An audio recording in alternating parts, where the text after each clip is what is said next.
इतना अच्छा पल इंडिया गेट था, क्या बताएं। खैर चलो, सारी बातें बंद और काम की बात शुरू।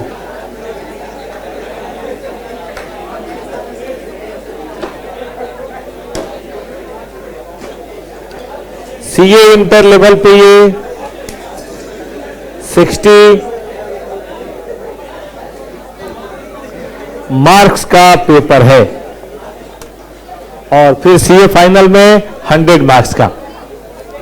प्लीज बेटा शांत हो जाएं। हाँ जी, फाइनल में एसएफएम का लाता है वही। क्वेश्चन पेपर कहां गया?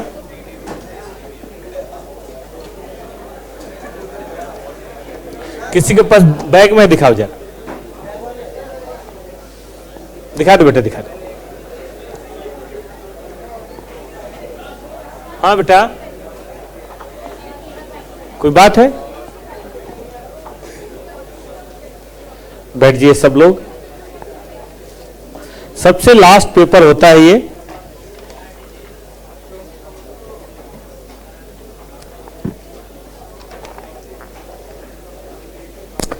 क्वेश्चन ए, फर्स्ट क्वेश्चन 20 नंबर का होता है। सेकेंड, थर्ड, फोर्थ, फिफ्थ और सिक्स्थ सभी 10-10 नंबर के क्वेश्चन हैं। इसका मतलब टोटल 70 नंबर का आता है। कोई एक छोड़ सकते हैं। 2, 3, 4, 5, 6 में से 5 में से कोई 4 करना है।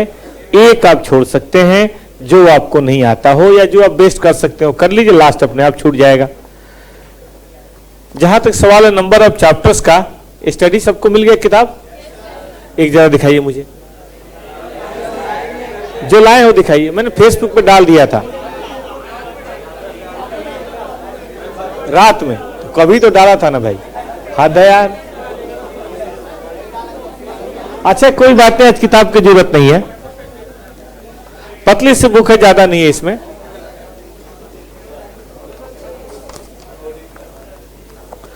देखिए टोटल इतने ही चैप्टर हैं इसमें, 8 चैप्टर हैं। प्लीज प्लीज शोर न करें। और स्टडी मॉड्यूल 1 है कि 2 है? एक ही मॉड्यूल में सारा है? 2 है। चलो कोई नहीं, प्लीज सिलेबस देख लें। ये चैप्टर 10+2 में है, रेशियो कहलाता है ये। Cost of capital, capital structure और लिवरेज, ये 3 जो हैं ये सोर्सेज ऑफ फाइनेंस की बात करते हैं। और ये कैपिटल बजटिंग और ये वर्किंग कैपिटल, ये 2 एप्लीकेशन की बात करते हैं, भी बताऊंगा इसके बारे में। और ये जो 2 हैं ये फाइनल से आए हुए 2 चैप्टर हैं। ये एक अलग तरह की डिसीजन मेकिंग है, फिनांस और एप्लीकेशन दोनों है। ये थोड़ा सा अलग टॉपिक है। टोटल यही सिलेबस है, आप देख ही रहे हैं। टोटल क्वेश्चन हमारे पास 6 आता है, जिसमें से हमें 5 करना है, 1 कंपल्सरी है। तो 8 चैप्टर में अगर 6 क्वेश्चन आता है तो बची क्या गया? सब में से तो मोर और लेस आ ही गया। तो इसीलिए इसमें राहत नहीं है, सारे चैप्टर पढ़ने हैं। और हमें मतलब जहां तक अंदाज है कि 5 दिन, 4 दिन, 2 मान लो कि 7-8 दिन, क्योंकि इसमें कुछ ज्यादा है। 3, 2,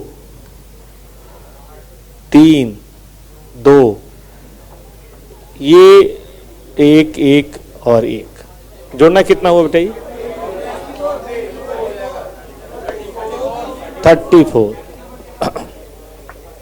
और शायद इतने ही दिन मेरे ख्याल से आपके बाकी हैं। तो एक दिन अकाउंट की क्लास खत्म हो जाएगी, जल्दी डबल क्लास कर लेंगे। तो मतलब 30 से 35 दिन लगता है इसमें। हाँ जी, इको EIS खत्म होके वहीं पे इको होगा। EIS चल रहा है ना, ये इसमें 20 दिन लगता होगा मेरे ख्याल से। हाँ जी, महीना नहीं लगता। अच्छा, तो वो 20 दिन में हो जाता है। बाकी मैडम बताएंगी उनकी हेडेक है। अच्छा, पहले बात सुन लीजिए ना, ये मैडम की हेडेक है, उसके लिए मुझे क्यों टेंशन दे रहे हो, है ना। हर आदमी अपने दुख से इतना दुखी है कि दूसरे के चक्कर में कौन पड़े, भाई को लौटा दो। अच्छा, नई बुक है तो बेटा आप ये रख लो, नई वाली। अब नाम नहीं लिखा था ना इस पे, नई वाली आप रख लो। मैंने इस पे थोड़ा भांग भूंग दिया, ठीक है कि नहीं? ठीक बात है भाई, भाई ने फीस पूरी दी है तो पुरानी किताब क्यों। चलो इधर आओ। देखो, सबसे पहले तो हम बात कर लें कि आखिर ये फाइनेंशियल मैनेजमेंट है क्या। दो शब्द है, एक है मैनेजमेंट और एक है फाइनेंस, है ना। मैनेजमेंट का मतलब होता है किसी भी चीज को बेहतर तरीके से करना। देखो ना, किसी के घर बड़ा तरीके से सजा होता है, बच्चे पढ़ रहे होते हैं, सब ठीक रहता है, बोलते हैं घर बड़ा अच्छा मैनेज है, और नहीं तो बोलते हैं मिस मैनेज है। यही बात फाइनेंस की भी है कि भाई बिजनेस हम कर रहे हैं तो बिजनेस के अपने पढ़े थे एस्पेक्ट, 4 एस्पेक्ट होते हैं रिकंस्ट्रक्शन में, अगर आपको याद हो। माल का सही बनना, सस्ते दाम पे बनना, ये प्रोडक्शन है। माल को बेच पाना, ये सेल्स है। लोगों को मैनेज करना है, एचआर है। और सबसे लास्ट फाइनेंस। अब सबसे लास्ट है या सबसे बेस्ट है, इसके डिस्कशन में नहीं पढ़ूंगा। चारों के चारों इंपॉर्टेंट है, सही तरीका से यही कहा जा सकता है। तो फाइनेंस मैनेजमेंट में हम करते क्या है, हम फाइनेंस को मैनेज करते हैं। फाइनेंस को मैनेज करने का मतलब क्या है? मतलब है फाइनेंस की व्यवस्था करना, प्रोक्योरमेंट ऑफ फंड।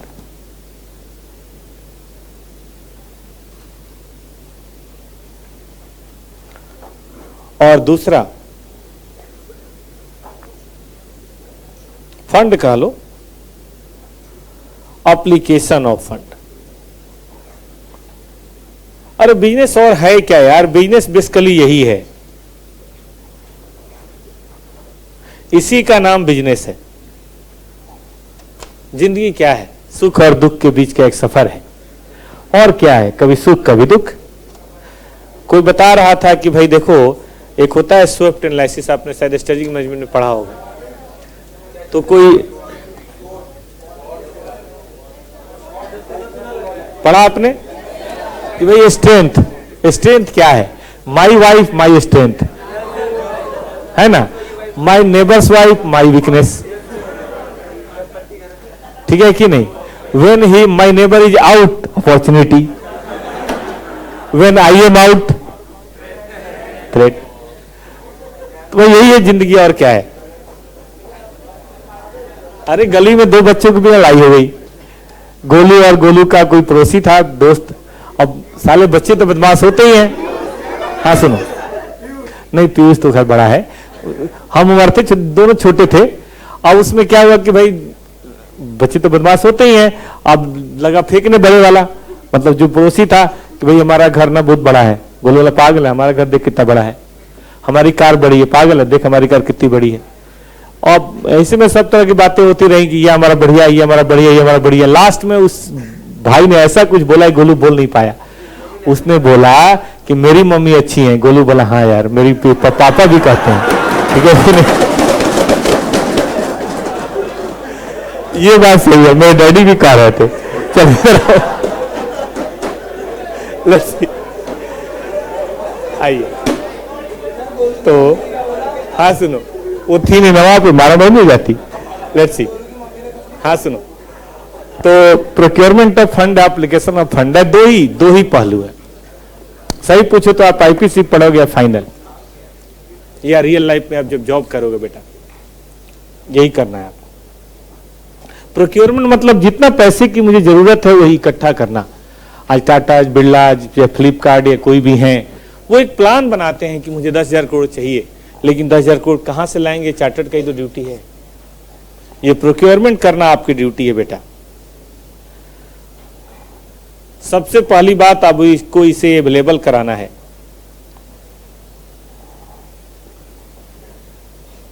यह आपकी ड्यूटी है। दूसरा, कम कॉस्ट पे कराना है। ये नहीं कि बहुत हाई रेट पे आपने फाइनेंस ले लिया, उसका क्या फायदा है?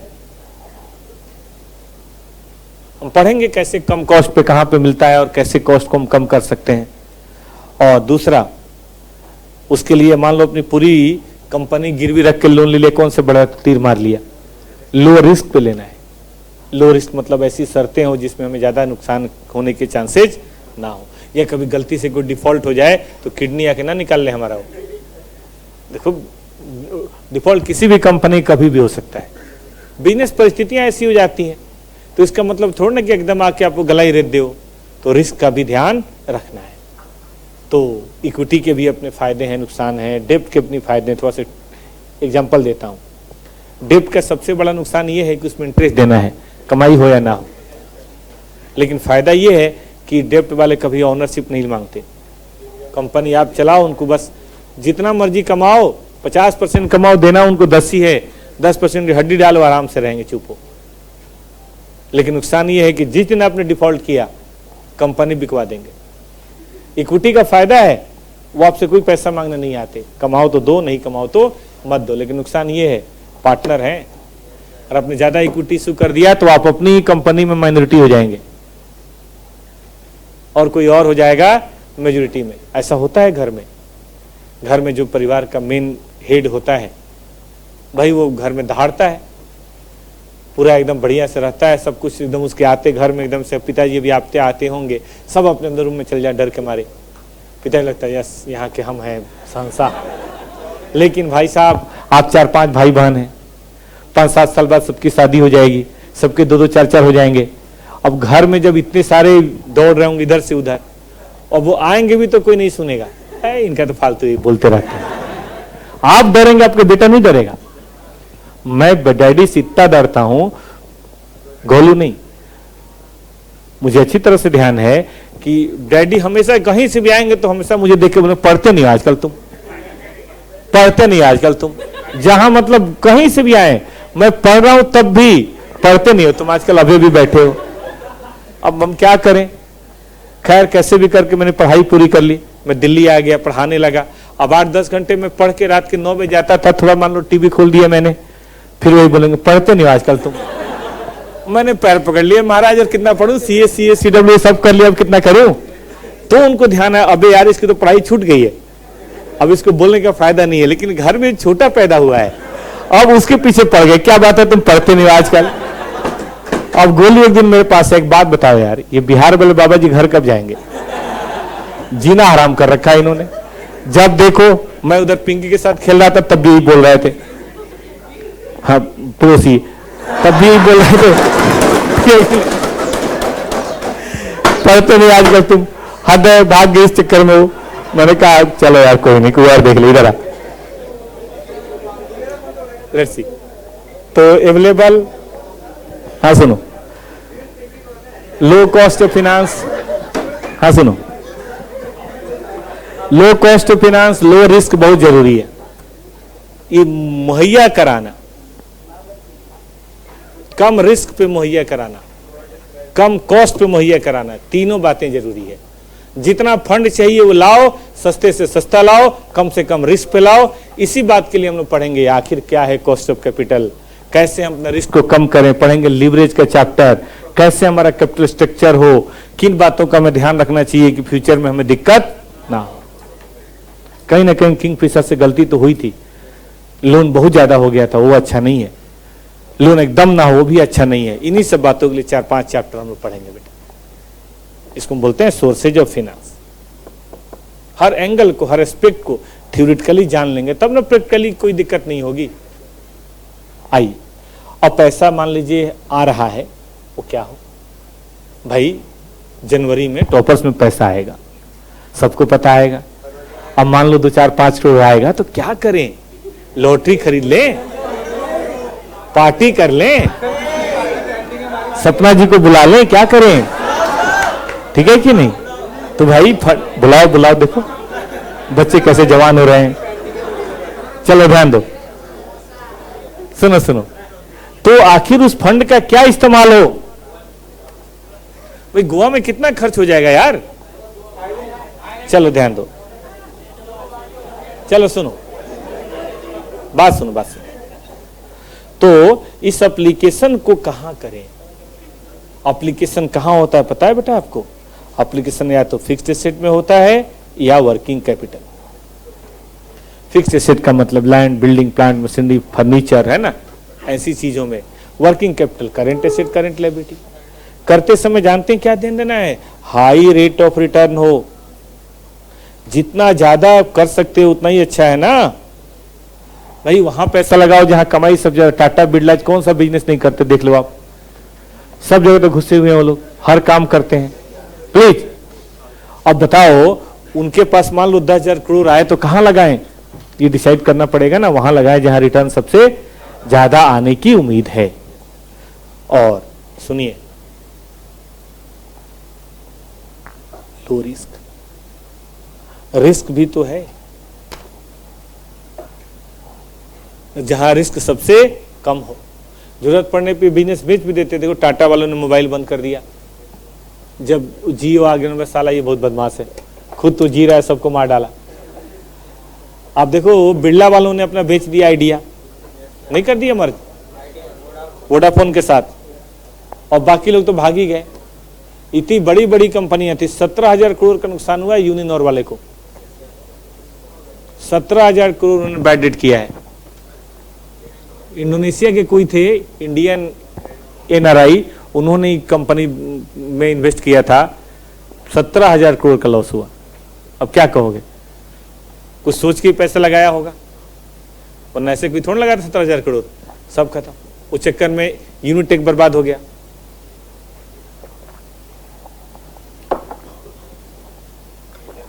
इतना अच्छा दारू बेच रहे थे वो विजय माल्या, दारू के बिजनेस में पूरी प्रॉब्लम थोड़ी ना थी यार, उसके चक्कर में पड़े, देखो आज कहां है। अब जेल जाने की नौबत है, आपको पता ही होगा।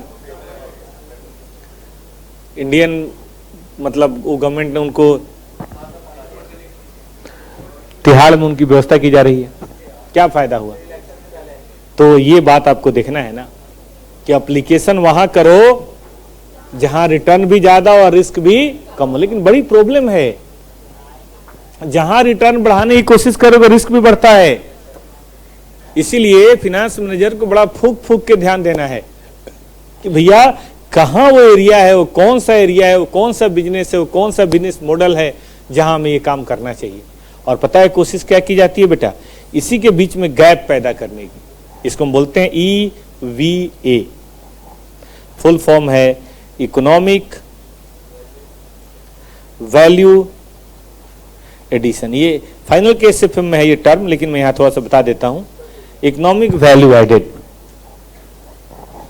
इकोनॉमिक वैल्यू एडेड का मतलब होता है gap between return of investment and cost of investment. Cost of capital का क्या कॉस्ट है? मान लीजिए आपने कहा जो ऑन एन एवरेज 8% है, रिटर्न कितना है? 12% है। तो ये बताओ, जरूरत होती इसी गैप को बढ़ाने की। जितना ज्यादा बढ़ाओगे कंपनी को उतना ज्यादा रिटर्न मिलेगा, शेयर होल्डर की वैल्यू उतनी ज्यादा बढ़ेगी, शेयर होल्डर उतने खुश रहेंगे। कोशिश करते हैं इसी को बढ़ाने की, लेकिन किसी सूरत में निगेटिव नहीं होना चाहिए। निगेटिव होगा तो आज नहीं कल कंपनी को बंद तो होना ही है भाई। 8% कॉस्ट ऑफ कैपिटल, 4% 5% कमा रहे हो तो कब तक? कमा तो रहे हो लेकिन कम कमा रहे हो, आज नहीं तो कल कंपनी को तो बंद होना ही है। तो इस बात का आपको ध्यान रखना पड़ेगा। Getting my point? सारे एफएम की, इंटर हो या फाइनल, फाइनल में 17 चैप्टर है, इंटर में 8 चैप्टर है, 25 टोटल टॉपिक है और सब अलग अलग, कोई टॉपिक कॉमन नहीं है। सभी चैप्टर का मेन उद्देश्य यही है कि ईवीए का गैप ज्यादा करो, ईवीए को किसी तरह से बढ़ाओ। और ये मल्टी डायमेंशनल है, ये भी होना चाहिए, ये भी होना चाहिए। समझो ना, एक बॉलिंग है एक बैटिंग है। बैटिंग में रन बनाओ, बॉलिंग से उसे डिफेंस करो, रन बना के उसे डिफेंड करना, यही तो क्रिकेट है। या बॉलिंग करके आउट कर दिया तो जितना बनाने की जरूरत है उतना बना लो। ठीक बात है कि नहीं? बस यही बात हमें देखनी है और कुछ भी नहीं देखना। ठीक है मेरे बच्चों? तो चलो हम इसी में से थोड़ा शुरू करते हैं। अभी मैं इन दोनों में से कोई भी चीज आपको नहीं पढ़ाऊंगा, फिर कहेंगे सर पढ़ाओगे क्या? मैं आपको इनके लिए कुछ टर्म्स का इस्तेमाल किया जाता है, कुछ बेसिक नॉलेज की जरूरत होती है। वो नॉलेज आपको 10+2 में दी गई है रेशियो के नाम से, मैं दोबारा आपको दूंगा क्योंकि अपने सिलेबस में और एग्जाम में आता ही आता है। तो चलिए मैं आपको 10+2 पढ़ाता हूं ताकि किसी को इसमें दिक्कत नहीं होगी, और उसी बहाने धीरे धीरे मैं एफएम के टर्म बोलता जाऊंगा और सब्जेक्ट में आप आते जाएंगे। सब्जेक्ट आपके लिए नया है, ये 10+2 या फाउंडेशन में नहीं था। अकाउंट था, लॉ भी था, लेकिन इको भी था, लेकिन ये सब वो सब्जेक्ट नहीं था, ये आपके लिए नया सब्जेक्ट है। तो आइए शुरू करता हूं पहला चैप्टर, ठीक है ना। पहले चैप्टर शुरू करने की बुराई तो नहीं है, फर्स्ट चैप्टर शुरू करते हैं। नाम है एनालिसिस ऑफ फाइनेंशियल स्टेटमेंट, मैं लिखता हूं रेशियो एनालिसिस।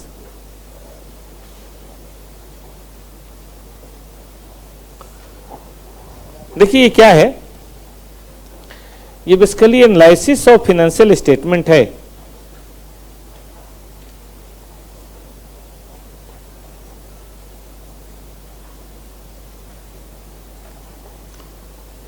भाई क्या, तो परफॉर्मेंस आप देखते हैं, पीएल और ट्रेडिंग देख के परफॉर्मेंस का पता चलता है कंपनी कितनी अच्छी है, बुरी है, कमाने की क्षमता क्या है। और पोजीशन, फाइनेंशियल पोजीशन, कि उस कंपनी की फाइनेंशियल पोजीशन कैसी है, with the help of ratio. आप क्या है, बेसिकली आप फाइनेंशियल डॉक्टर ही तो बन रहे हैं। देखिए डॉक्टर किसी भी मर्ज का इलाज करता है तो पहले पेशेंट को एग्जामिन करता है, उसकी फिनेंशियल नहीं, फिजिकल कंडीशन देखता है, हालांकि फाइनेंशियल भी देखता है, उसी हिसाब से दवाई लिखता है। और छोटा मोटा है तो दवा लिख देता है, बड़ा है तो ऑपरेशन। तो वो उसकी फिजिकल हेल्थ देखता है, बोलता है जीभ बाहर करो, टॉर्च ले घुस जाता है अंदर, चल भाई जरा खांसना, जोर सांस ले, है कि नहीं, जरा घूमना, पेट पे ठोक के, पीठ पे ठोक के देखता है, नाखून दिखा, जीभ बाहर कर, फिर से एक बार, आंख दिखाना जरा, अगर बात समझ में आई तो ठीक है, वरना निकता ये 2 गोली लो तब तक अभी, और जरा ये टेस्ट करा के आना शाम को या कल सुबह। अच्छा, टेस्ट रिपोर्ट आपने देखा है कभी, उसमें कुछ परसेंटेज लिखा होता है, कई किस्म के परसेंटेज, हमें कुछ समझ नहीं आता, लेकिन कई किस्म का, होमोग्लोबिन तो ये इतना, तो ये इतना, तो ये इतना, बहुत सारे रेशियो तो लिखे होते हैं, रेशियो ही तो होते हैं, आपने कभी ध्यान से देखा हो तो। बस यही बेटा हमारा भी है, हम भी एक कंपनी, हमारी एक कंपनी है, हम उसकी फाइनेंशियल हेल्थ को जानना चाहते हैं, फाइनेंशियल परफॉर्मेंस को जानना चाहते हैं, तो हम उसके बैलेंस शीट पीएल को तो देखेंगे। बैलेंस शीट पीएल अकाउंट से बहुत कुछ पता चलता है, लेकिन बैलेंस शीट पीएल अकाउंट में बेटा एब्सोल्यूट फिगर को बताता है। बैलेंस शीट में क्या बताता है, नेट प्रॉफिट 10 लाख है, चाहे 10 करोड़ है, चाहे लॉस है, या करंट एसेट इतना है, या करंट लिएबिलिटी इतना है, अच्छा है, कोई बुरा नहीं है, लेकिन एब्सोल्यूट फिगर कई बार सारी बात नहीं बताते, पिक्चर को छुपा लेते हैं। मैं आपको छोटा सा एग्जांपल देता हूं। 10+2 का एग्जाम आपने भी दिया था, मैंने भी कभी दिया था, ठीक है। अब 10+2 के एग्जाम में आपके कितने नंबर आए थे, कोई बताए? कुणाल तुम बताओ भाई, 10+2 पास हो, नंबर कितने आए थे?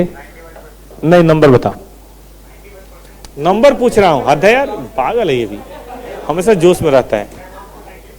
टोटल बताओ ना यार, मुझे क्या करना है, टोटल 5 पेपर बताओ मिला के।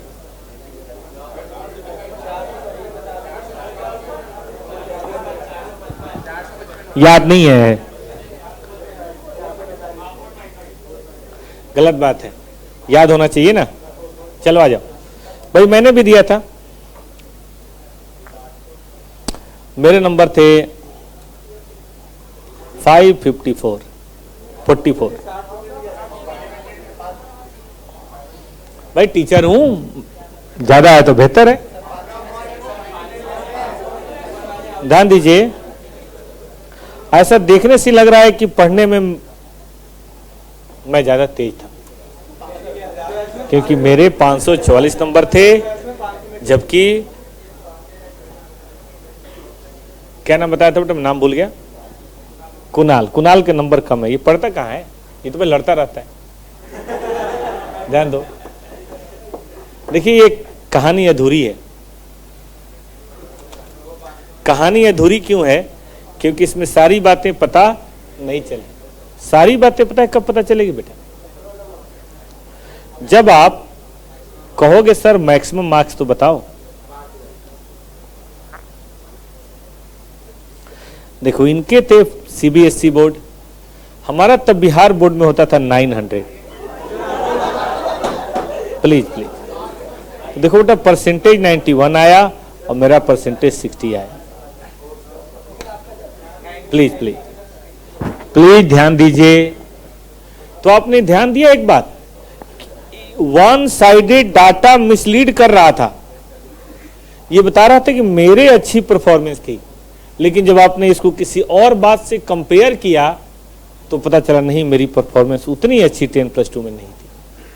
मैंने कभी क्लास में कहा था कि हम लोग खेलने में बहुत ज़्यादा थे, मिडिल क्लास के लोग थे और छोटा शहर था, तो वहाँ बेटा हैप्पीनेस क्वांटम बहुत ज़्यादा होता है, किसी बात की टेंशन नहीं होती। बोलते डरते तो अपने बाप से भी नहीं है, तो वहाँ किसी बात की कोई टेंशन नहीं थी बेटा, बड़ा मजा था। मतलब हम लोग तो मिस करते हैं उन दिनों को, बड़ा अच्छा टाइम था वो, कोई प्रॉब्लम ही नहीं था लाइफ में, और बस खेल कूद था। तो पढ़ाई कहाँ से, पढ़ाई तो कभी कभी हो गया तो मन किया तो हो गया।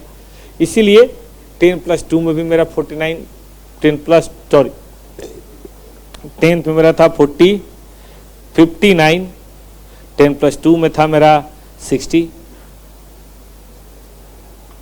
तो ऐसे ही नंबर थे। इसका मतलब एवरेज बच्चा जो होता है, अरे कहेगा कंसिस्टेंट, ऐसे ही था, यही नंबर था। तो सीए इंटर में भी मेरा आया था 60। अब मैंने कोई भी ज्यादा ना हो तो कम से कम भी तो ना हो।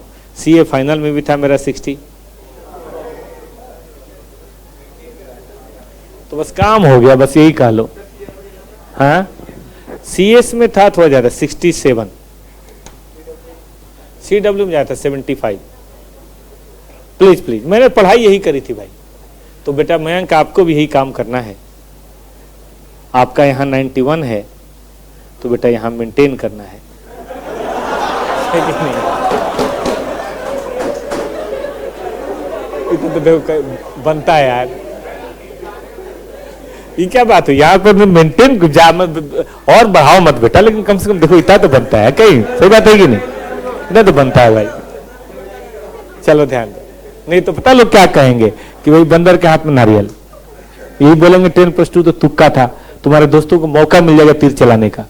तो ऐसा बेटा कोई मौका नहीं देना है ना, उसको छोड़ो ना। तुम दूसरे की कमी निकाल के अपनी कमी थोड़ा दूर कर सकते हो भाई। तुम्हारा अपना काम है बस मेंटेन, बढ़ाओ नहीं, 91 मेंटेन कर। तो आपने ध्यान दिया, आधी अधूरी पिक्चर बताता है हमारा बैलेंस शीट पीएल अकाउंट। अब आपको मैं आपको बैलेंस शीट पीएल से सिखाता हूं। मान लो बेटा जी, एक कंपनी के नेट प्रॉफिट की बात करते हैं। कंपनी X से कंपनी Y, इसने नेट प्रॉफिट कमाया 10 करोड़ और इसने नेट प्रॉफिट कमाया 90 करोड़। तो कोई भी आदमी यही कहेगा भाई Y इज बेटर, 9 गुना ज्यादा कमा रहा है। पीएल अकाउंट से तो यही पता चलता है ना, नहीं पता चलता? पीएल अकाउंट से ही पता चलता है। तो कोई भी यही कहेगा भाई नेट प्रॉफिट Y का ज्यादा है तो Y बेटर है, लेकिन गलत है। आपको ना कैपिटल एम्प्लॉयड भी लिखना चाहिए। मान लो यहाँ कैपिटल एम्प्लॉयड बेटा 50 करोड़ का था और ये बहुत बड़ी कंपनी है, बहुत बड़ी, 1000 करोड़ का इन्वेस्टमेंट है इसमें। अब आओ निकालते हैं percentage of net profit in comparison to, जरा करना बेटा, 20%। यहां बताओ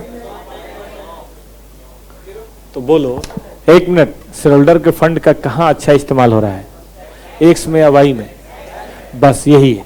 रेशियो इज नथिंग, मैथ वाले सर ने पढ़ाया होगा, किसी भी दो वेरिएबल्स के बीच का रिलेशनशिप है। तो हमारे लिए भी रेशियो बेटा कुछ नहीं है, लिख लो एक लाइन। हमारे लिए रेशियो का मतलब है फिनेंशियल डाटा। रेशियो का मतलब है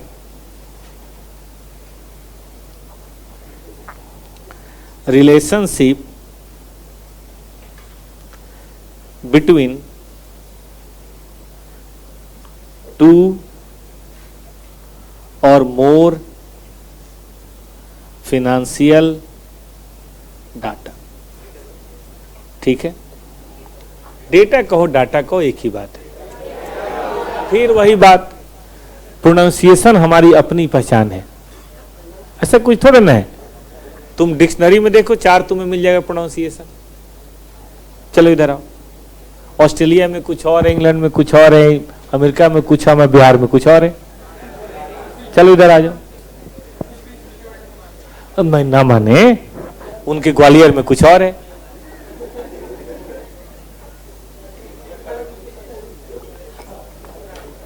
इस चक्कर में रहोगे ना बेटा तो कभी बोल ही नहीं पाओगे इंग्लिश, कभी नहीं बोल पाओगे। आप देखते हैं अफ्रीका वाले कैसे बोलते हैं बेचारे, बोलते हैं कि नहीं बोलते? मस्त बोलते हैं। सबसे बढ़िया पाकिस्तान वाले। पाकिस्तान का तो player man of the match नहीं होना चाहता वर्ल्ड कप में, कि मैन ऑफ द मैच होने के बाद साला रवि शास्त्री पहले पहुंच जाता था और जानबूझ के उनसे इंग्लिश में क्वेश्चन पूछेगा, how you feel about the match, बोलेगा इंशाअल्लाह बच्चों ने बहुत अच्छा खेला, बॉयज प्लेड वेल। अरे मैं पूछ रहा हूं मैच, इंशाअल्लाह boys played very well, the field is very good.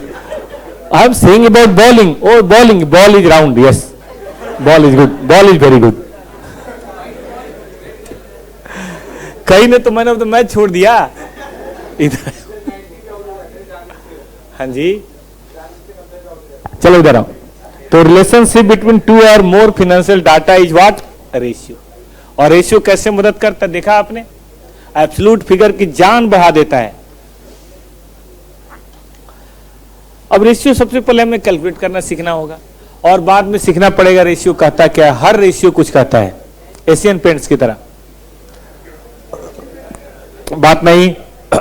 और सबसे लास्ट में उन रेशियो के बेसिस पे हम अपने फाइनेंशियल स्टेटमेंट को कैसे इवैल्यूएट करेंगे, ये हमें सीखना है। चलो मैं शुरू करता हूं। मैं टाइप से शुरुआत करता हूं। दुनिया में हर तरह के लोग हैं, उस तरह का हमारा रेशियो भी कई तरह का है। देखिए, एक होता है हमारे जो रेशियो है प्रॉफिटेबिलिटी, प्रॉफिटेबिलिटी रेशियोज। कुछ हमारे रेशियोज होते हैं जिनको बोलते हैं एक्टिविटी। तो आज ही सारी बात कर लोगे, मानोगे तुम बिल्कुल नहीं, एकदम वही हो यार, गली में जो घूमता रहता उसी की दुम हो। इधर आओ, है कि नहीं? इधर देखो, एक्टिविटी रेशियो हम बात करेंगे इसके बारे में। फिर हम बात करेंगे लिक्विडिटी रेशियो,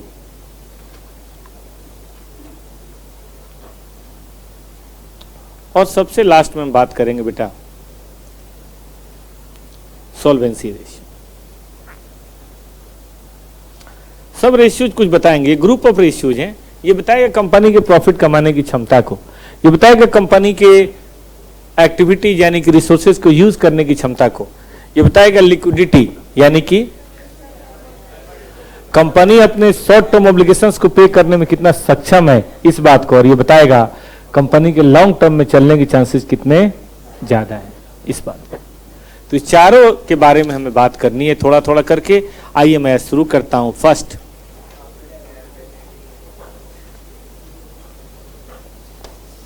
कोई भी इसमें अच्छा बुरे की बात नहीं, सबका इक्वली इंपॉर्टेंस है। प्रॉफिटेबिलिटी शुरू करता हूं क्योंकि आपको जल्दी समझ में आएगा खटाक से। ये कौन है? ये वो रेशियोज हैं which explain the organisation capacity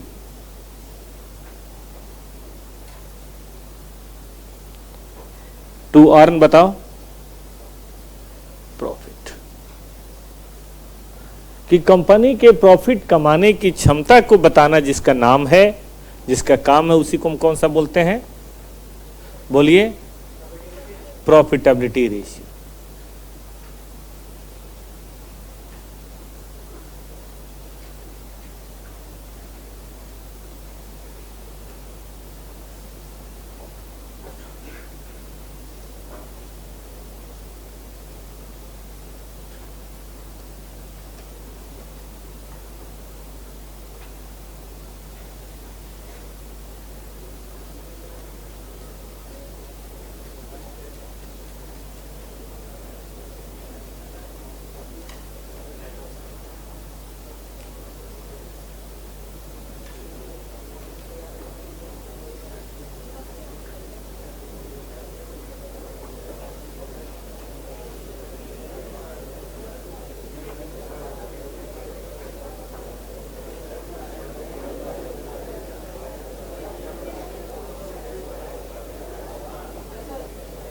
हो गया बालक?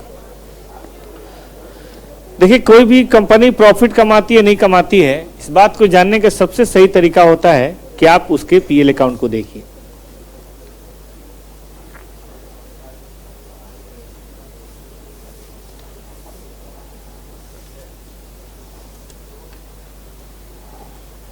ध्यान दीजिए, अब आप या तो एक कंपनी के 2 साल को देख लें, करंट ईयर और प्रीवियस ईयर आपने देखा हो छपा होता है, इसीलिए तो छपा होता है ताकि लोग कंपेयर करें। या 2 कंपनी ले लें, एक और उसी के जैसे कोई दूसरा, उसी के जैसा। जैसे आप हीरो लेंगे तो होंडा लेना, बजाज लेना, मारुति लेना तो हुंडई लेना, सेम।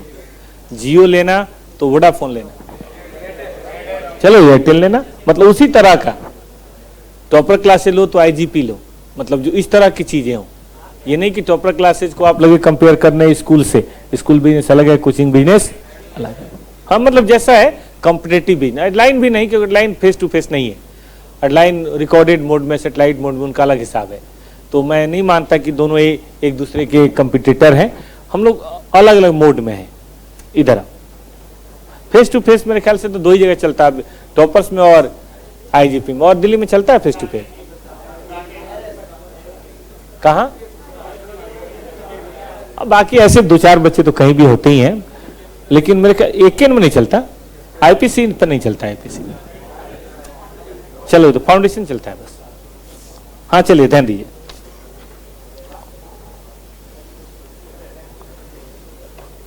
Please please please. तो मान लेते हैं हम हीरो ले लिए और हम ले लिए होंडा। पहले तो एक ही थे, लेकिन अब अलग हो गए, डाइवोर्स हो गया इनका। चलो सेल्स ले लो, जो भी सेल्स हो बेटा, इसमें से कॉस्ट ऑफ गुड्स सोल्ड सुना आपको ना, COGS, जिसके अंदर मटेरियल होगा, वेजेज होगा, मैन्युफैक्चरिंग एक्सपेंसेज होंगे, यही सब होता है इसमें। अगर आप इन सबको घटा दो बालक, तो क्या बोलते हैं इसको? अब एडमिन के खर्चे होते हैं भाई, कहाँ मानते हैं, और सेलिंग डिस्ट्रीब्यूशन के खर्चे होते हैं। इनके बगैर काम नहीं चलना ना, समस्या है। इसी क्या आ जाएगा बेटा? चलो ऑपरेटिंग प्रॉफिट ले लो, ऑपरेटिंग प्रॉफिट लेते हैं। प्लीज से नोट कीजिएगा। अब एफएम के अंदर पीएल का यही फॉर्मेट होगा। जब भी हम एफएम में पीएल की बात आपसे करेंगे दोस्त, तो हम इसी फॉर्मेट में चलेंगे।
चलिए, नॉन ऑपरेटिंग प्रॉफिट्स जैसे interest on investment, profit on sale of fixed asset, non operating expenses या लॉसेस जैसे लॉस में फायर हो गया या इंटरेस्ट हो गया या इस तरह की जो बातें हो गई। खर्चे तो है ही भाई, कहाँ मानते हैं खर्चे, तो वो सब देख लो। इन सब से बालक आगे बढ़ोगे तो आएगा आपका PBT। नाम सुना है? फुल फॉर्म लिखो, प्रॉफिट बिफोर टैक्स।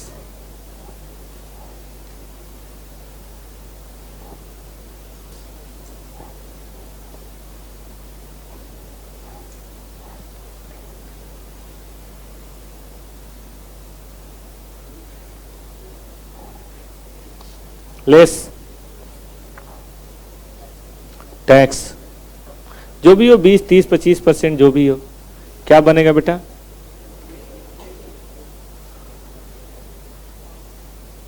PAT। हो गया बेटा? इसमें से आपने सुना होगा, कई बार इसको नेट प्रॉफिट भी बोलते हैं क्योंकि यही हमारे घर आता है शेयर होल्डर के। प्रेफरेंस डिविडेंड सुना होगा आपने, वो घटा दीजिए तो जो बचता है वही अर्निंग अवेलेबल टू या फॉर इक्विटी। ये अर्निंग इक्विटी के लिए अवेलेबल होता है।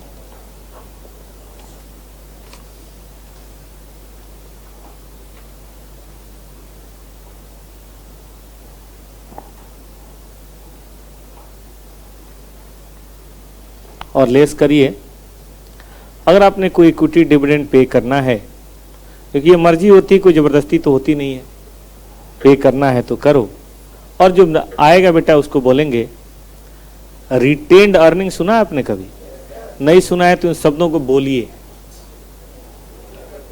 बोलने से ये शब्द आपके अपने बनेंगे।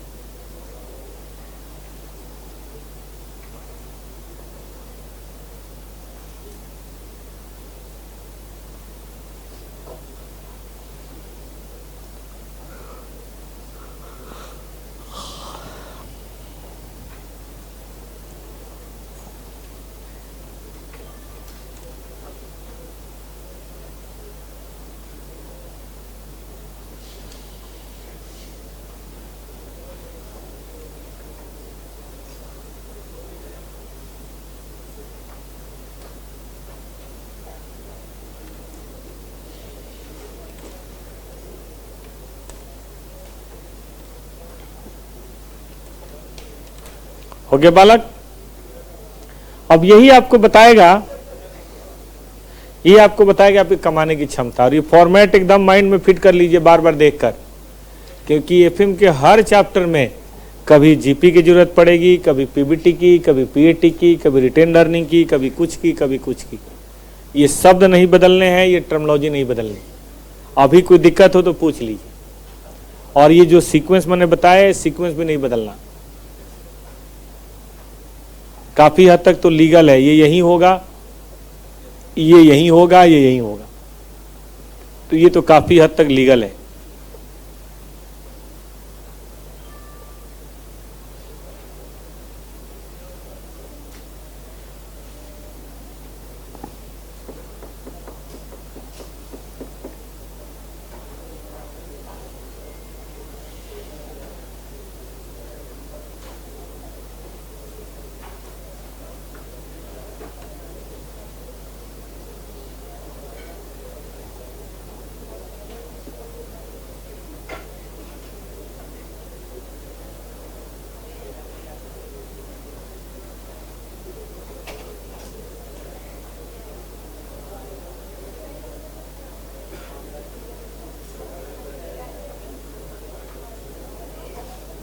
चलें बेटा,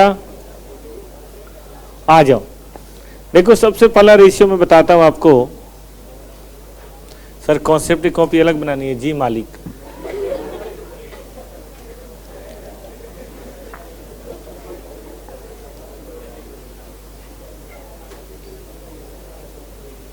profitability ratios in relation to sales. इसमें हम क्या करते हैं, सेल्स से कंपेयर करते हैं। और सेल्स का मतलब होता है बेटा नेट सेल। नेट सेल मतलब वो जिसमें जीएसटी ना हो, क्योंकि शायद आपको पता होगा जीएसटी सेल नहीं होता, वो यहां से लेना है और वहां जमा कराना, इनडायरेक्ट टैक्स है। जैसे आपने बर्गर खाया, बर्गर 50 रुपए का था और उसने मान लीजिए 5% जोड़ के आपसे ले लिया 52 रुपए 50 पैसे, तो उसमें 2.5 रुपए जो है उसका सेल नहीं माना जाएगा। 2.5 रुपए उसे गवर्नमेंट को जमा कराना है। सेल कितनी है? सेल कितनी है?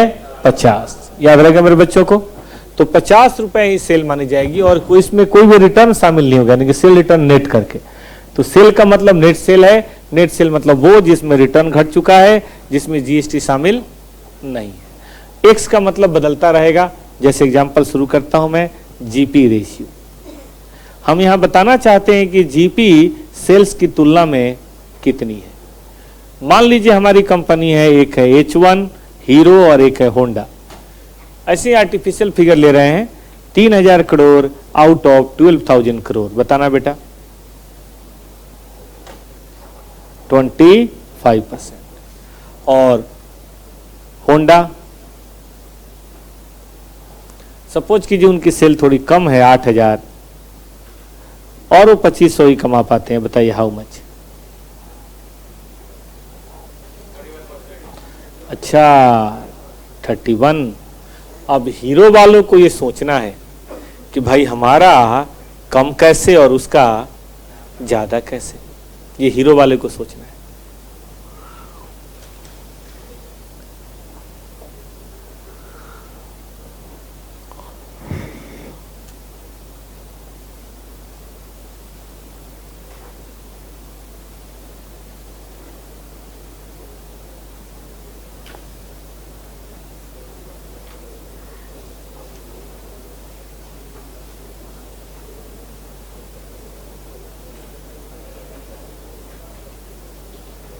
ध्यान रहेगा?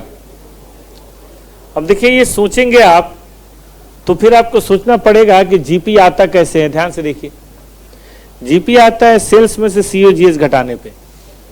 इसका मतलब जीपी तभी ज्यादा होगा या तो सेल ज्यादा हो या कॉस्ट ऑफ गुड्स सोल्ड कम हो। ये जितना ज्यादा होगा, ये जितना कम होगा उतना अच्छा है। मान लीजिए आप महंगा बेच रहे हैं लेकिन महंगा बना रहे हैं तो कहां से जीपी होगा, और आप सस्ता ही बेच रहे हैं लेकिन सस्ता बना रहे हैं तो जीपी होगा। तो सिर्फ सेल बढ़ाने से नहीं बात बनेगी। और एक बात बताऊं, सेल कई बार आप बढ़ा नहीं सकते, कंपटीशन है। आप ना कभी स्कूटर या बाइक खरीदने जाइए तो आजकल जनरली कस्टमर ना सभी दुकानों में जाता है, हीरो भी देखेगा, होंडा भी देखेगा, बजाज भी देखेगा, तभी खरीदेगा। अगर अच्छा शोरूम भी बगल बगल में खुले होते हैं तो कस्टमर सबका मजा लेते हैं, टेस्ट ड्राइव करके भी देखते हैं। अब ऐसा नहीं है कि एक स्कूटी जो 125 सीसी की है और जो फीचर्स हैं वो हीरो के अंदर हो 60,000 का और होंडा 75 में बेच दे, खरीदेंगे ही नहीं कोई। 60 से 62 लोग एक्सेप्ट कर लेंगे लेकिन 75 नहीं करेंगे। 75 देंगे तो कुछ और भी फीचर्स मांगे। फोन का भी यही हाल है। अब जो फोन का कॉन्फ़िगरेशन है, ओप्पो बेच रहा है 20,000 का तो वीवो उसको 25 या 30 में नहीं बेच सकता। बच्चे बड़े चालू हैं आजकल, इंटरनेट पे सब सर्च करके जाते हैं। ना भी मंगाए तब भी पूरा सर्च करके जाते हैं। तो आप ऐसे नहीं कह सकते हो कि ये सस्ता और ये महंगा, मुश्किल है। तो आजकल सेल को तो नहीं बढ़ा सकते आप, सेल प्राइस नहीं बढ़ा सकते, लेकिन कॉस्ट तो कंट्रोल कर सकते हो, तो अपने हाथ में है। हम लोग पढ़ेंगे कॉस्टिंग में, कॉस्ट कंट्रोल के टेक्निक्स पढ़ाए जाते हैं आपको। आखिर चाइना में कोई तो बात है कि पूरे वर्ल्ड की मैन्युफैक्चरिंग वही हो रही है। आप जो अमेरिकी प्रोडक्ट बोलते हो ना, एप्पल, वो भी मेड इन चाइना होता है। Samsung made in China, Dell made in China, सब ये तो है ही चाइनीज। जो हम अमेरिकी प्रोडक्ट बेचते हैं वो भी मेड इन चाइना। तो चूंकि उनका है मैन्युफैक्चरिंग ऐसा, सस्ते में बना लेते हैं, इसलिए they are able to survive. अब कैसे बनाते हैं ये अलग बात का मुद्दा है, लेकिन करना तो पड़ेगा आपको। इसीलिए अगर किसी को जीपी कम आ रहा है, दुश्मनों को ज्यादा आ रहा है, कंपटीटर्स को ज्यादा आ रहा है, तो उस बंदे को ना अपना और अपने दुश्मन का बताओ क्या कौन सा रेशियो देखना चाहिए, जीपी। क्योंकि जीपी तो बेसिकली सिम्टम है, बीमारी नहीं है। बेटा प्लीज मेरी बात पूरी तरह सुनो, मत करो रनिंग कमेंट्री, धोखे में रह जाओगे। तुम अपना भी नुकसान करोगे और अपने दोस्त का भी। मैं कह रहा था कि जीपी बेटा सिम्टम है। जैसे मान लो किसी को फीवर है, तो फीवर अपने आप में बीमारी है ही नहीं। फीवर तो ये इस बात का इंडिकेशन है कि शरीर में बीमारी है और आपका शरीर उससे लड़ने की कोशिश कर रहा है, और जहां लड़ाई होगी वहां तो गर्मी आएगी। अरे रूम में 4 बच्चे भी लड़ने लगे, रूम का टेम्परेचर है उसला ठंडा लगना कम हो जाएगा, और क्या। तो 4 बच्चे मतलब बेल्ट निकालने दे, दनादन लगाए 2-4, अपने आप गर्मी आ जाएगी मार्केट में, हम लोग को भी अच्छा लगेगा। क्या मैं एक टॉपर्स में लड़ाई हुई तो छुड़ाता नहीं हूं, मैं कहता यार इसने तुम्हें मार दिया, क्या कर रहे हो तुम, चलो इधर आओ। क्योंकि लड़ते नहीं ना, 2 साल 4 साल में कभी कोई बच्चे लड़ते हैं तो फिर मजा नहीं आता, थोड़ा लाइफ में स्पाइस होना चाहिए ना। चलो तो COGS, आप कुछ नहीं करो, ऊपर रखो COGS, नीचे रखो सेल। मैं एक बात बताऊं, हीरो का पक्का COGS ज्यादा होगा, 9,000 करोड़ होगा मेरे ख्याल से। जीपी जब 3,000 है, 12,000 की सेल है तो 9,000 करोड़ होगा, निकाल के देखिए, ये होगा 75%।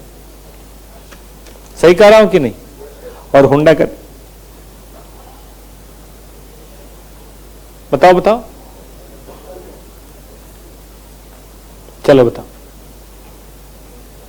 69 करके देखो। ओह मेरा जीपी ज्यादा है, सॉरी COGS ज्यादा है, इसीलिए मेरा जीपी कम है। तो मुझे क्या करना चाहिए?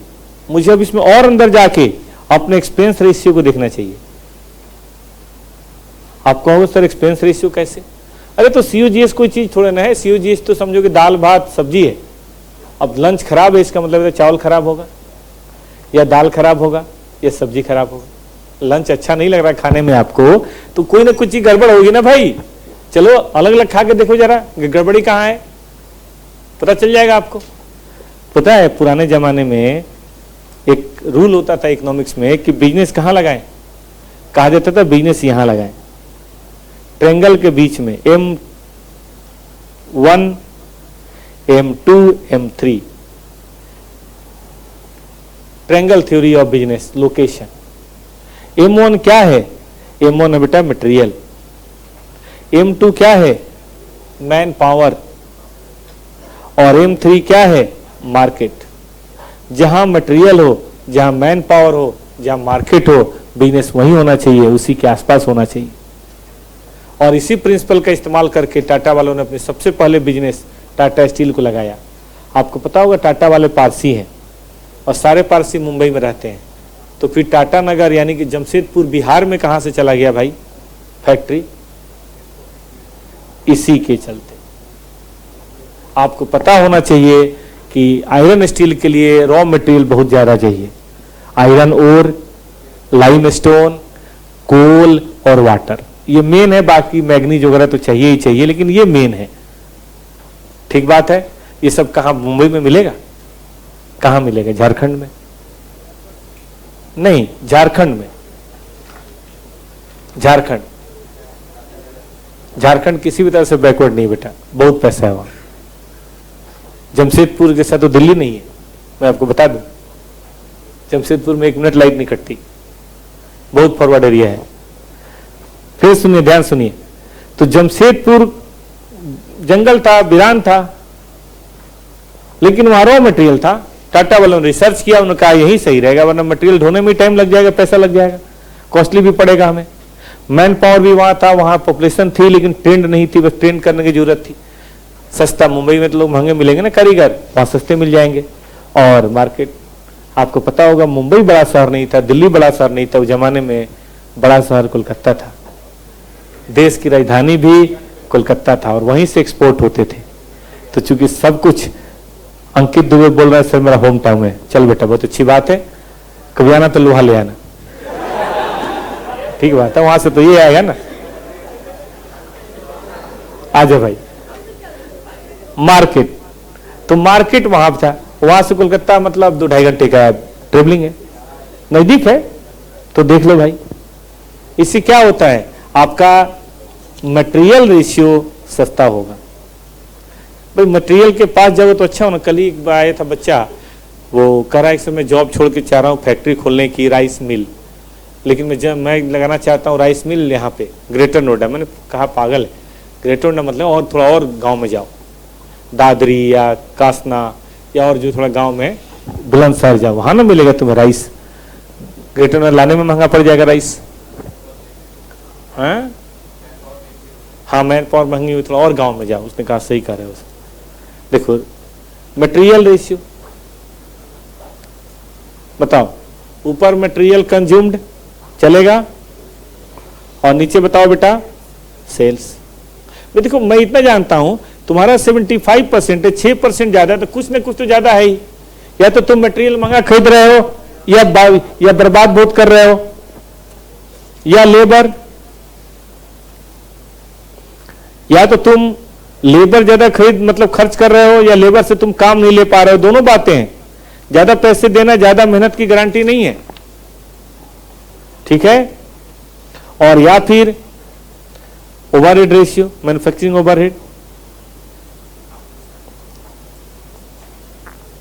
एक बात बताओ बेटा, कोशिश करनी है जीपी बढ़े, ये कुछ नहीं होगा। कोशिश करने की एक्सपेंसेस कम हो, जीपी तो अपने आप बढ़ जाएगा। रैंक की टेंशन लेके ना पढ़ो बेटा, तुम अच्छी पढ़ाई पढ़ो, नॉलेज की पढ़ाई पढ़ो, रैंक तो अपने आप आएगी। Manufacturing overhead divided by sales. और अगर मेरे में कमी है तो इन्हीं में से कहीं कमी होगी भाई। एक टीम हार रही है तो या तो बैटिंग खराब है, या बॉलिंग खराब है, या फील्डिंग खराब है। पता लगाओ ज्यादा कौन सा खराब है, और जो ज्यादा खराब है उसको ठीक करने की कोशिश करो। तो पिच तो दोनों के लिए खराब है ना, कोई बात थोड़ी ना हुई।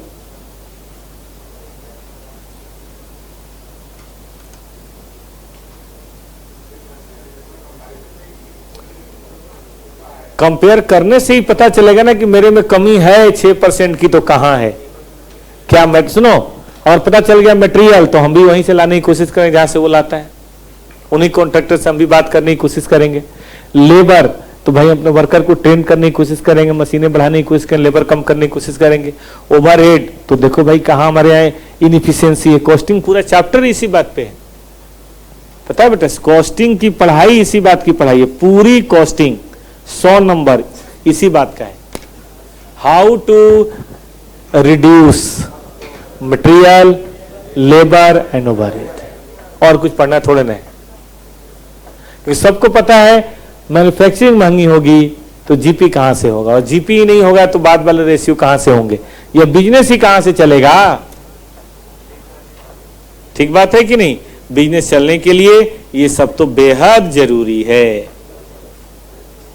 ठीक है बालक, कहो तो आगे चलें। देखो सही वक्त पे बताया आपने, इसी बात पे आपको बताता हूं। देखिए ये अपनी फैक्ट्री का फोटो है, दिख रहा है आपको। ब्राइटनेस बढ़ा दूं।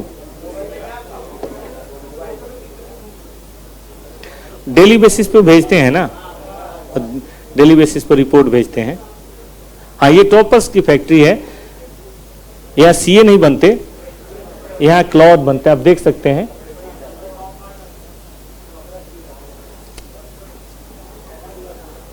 एक फ्लोर है, ये बहुत सारे फ्लोर हैं, तो एक फ्लोर है। ये अभी शायद जैकेट बन रहा है बेटा। तो अरे यार खुल जा। ये तो देखो यहाँ पे बहुत सारे टोपी पहन के बेचारे ठंडी में लेबर बैठे हुए हैं।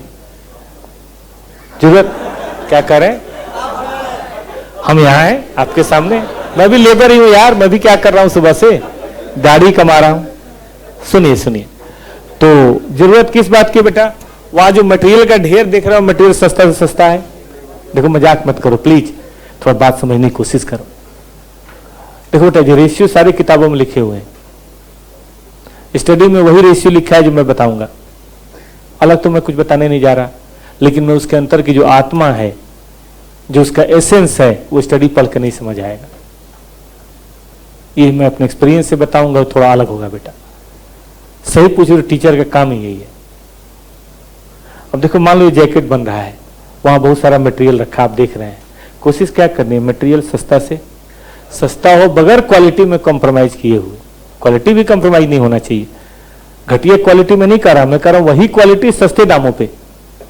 ज्यादा खरीदोगे तो मिलेगा, खुद से खरीदोगे तो मिलेगा, सही वेंडर से खरीदोगे तो मिलेगा, कैश पेमेंट करके खरीदोगे तो मिलेगा सस्ता। आगे पढ़ो, लेबर रेशियो। भाई लेबर रेशियो में क्या है कि वर्कर जो बेचारे वहां बैठे हैं उनको भी पैसा मिलना चाहिए, इसमें कोई दमत नहीं। मैं हम जब भी जाता हूं उनको ट्रेनिंग देता हूं कि आप खूब इफिशिएंसी से काम कीजिए। मार्केट में अगर लोग कमा रहे हैं पर डे 600-700 रुपए, 15,000 महीना, आप 20,000 मेरे से लीजिए, लेकिन बेटा काम आप लोग 22,000 का दीजिए। क्यों? क्योंकि अगर मुझे फायदा नहीं होगा तो मैं बंद कर दूंगा काम बंद करूंगा तो आपका रोजगार छूट जाए। मैं ये नहीं कहता कि आपको कहीं नहीं मिलेगा, लेकिन फिर वही आपको 15,000 वाला मिलेगा, 20,000 वाला नहीं मिलेगा। इसलिए काम में कमी मत कीजिए।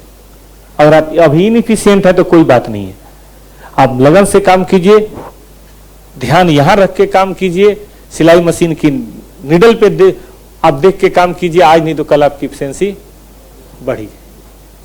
एक ही काम बार बार, मान लो कोई बाजू बना रहा है, केवल बाजू ही बनाता है पूरे दिन, 15 दिन में आ जाएगी एफिशिएंसी, ऐसी क्या बात है यार।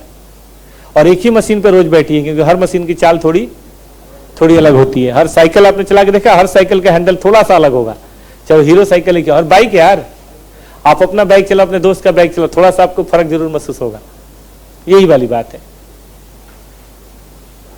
ठीक है। और ओवरहेड, वहाँ इलेक्ट्रिसिटी है, वहाँ पे स्टाफ हैं, वहाँ पे मैनेजर हैं, क्यूसी हैं, क्यूसी मतलब क्वालिटी चेकर हैं, कटर हैं, हेल्पर हैं, प्रेसमैन हैं, उनसे भी फालतू खर्चे हो जाए तो बेकारी है ना, उनसे भी बात करते रहनी पड़ती है।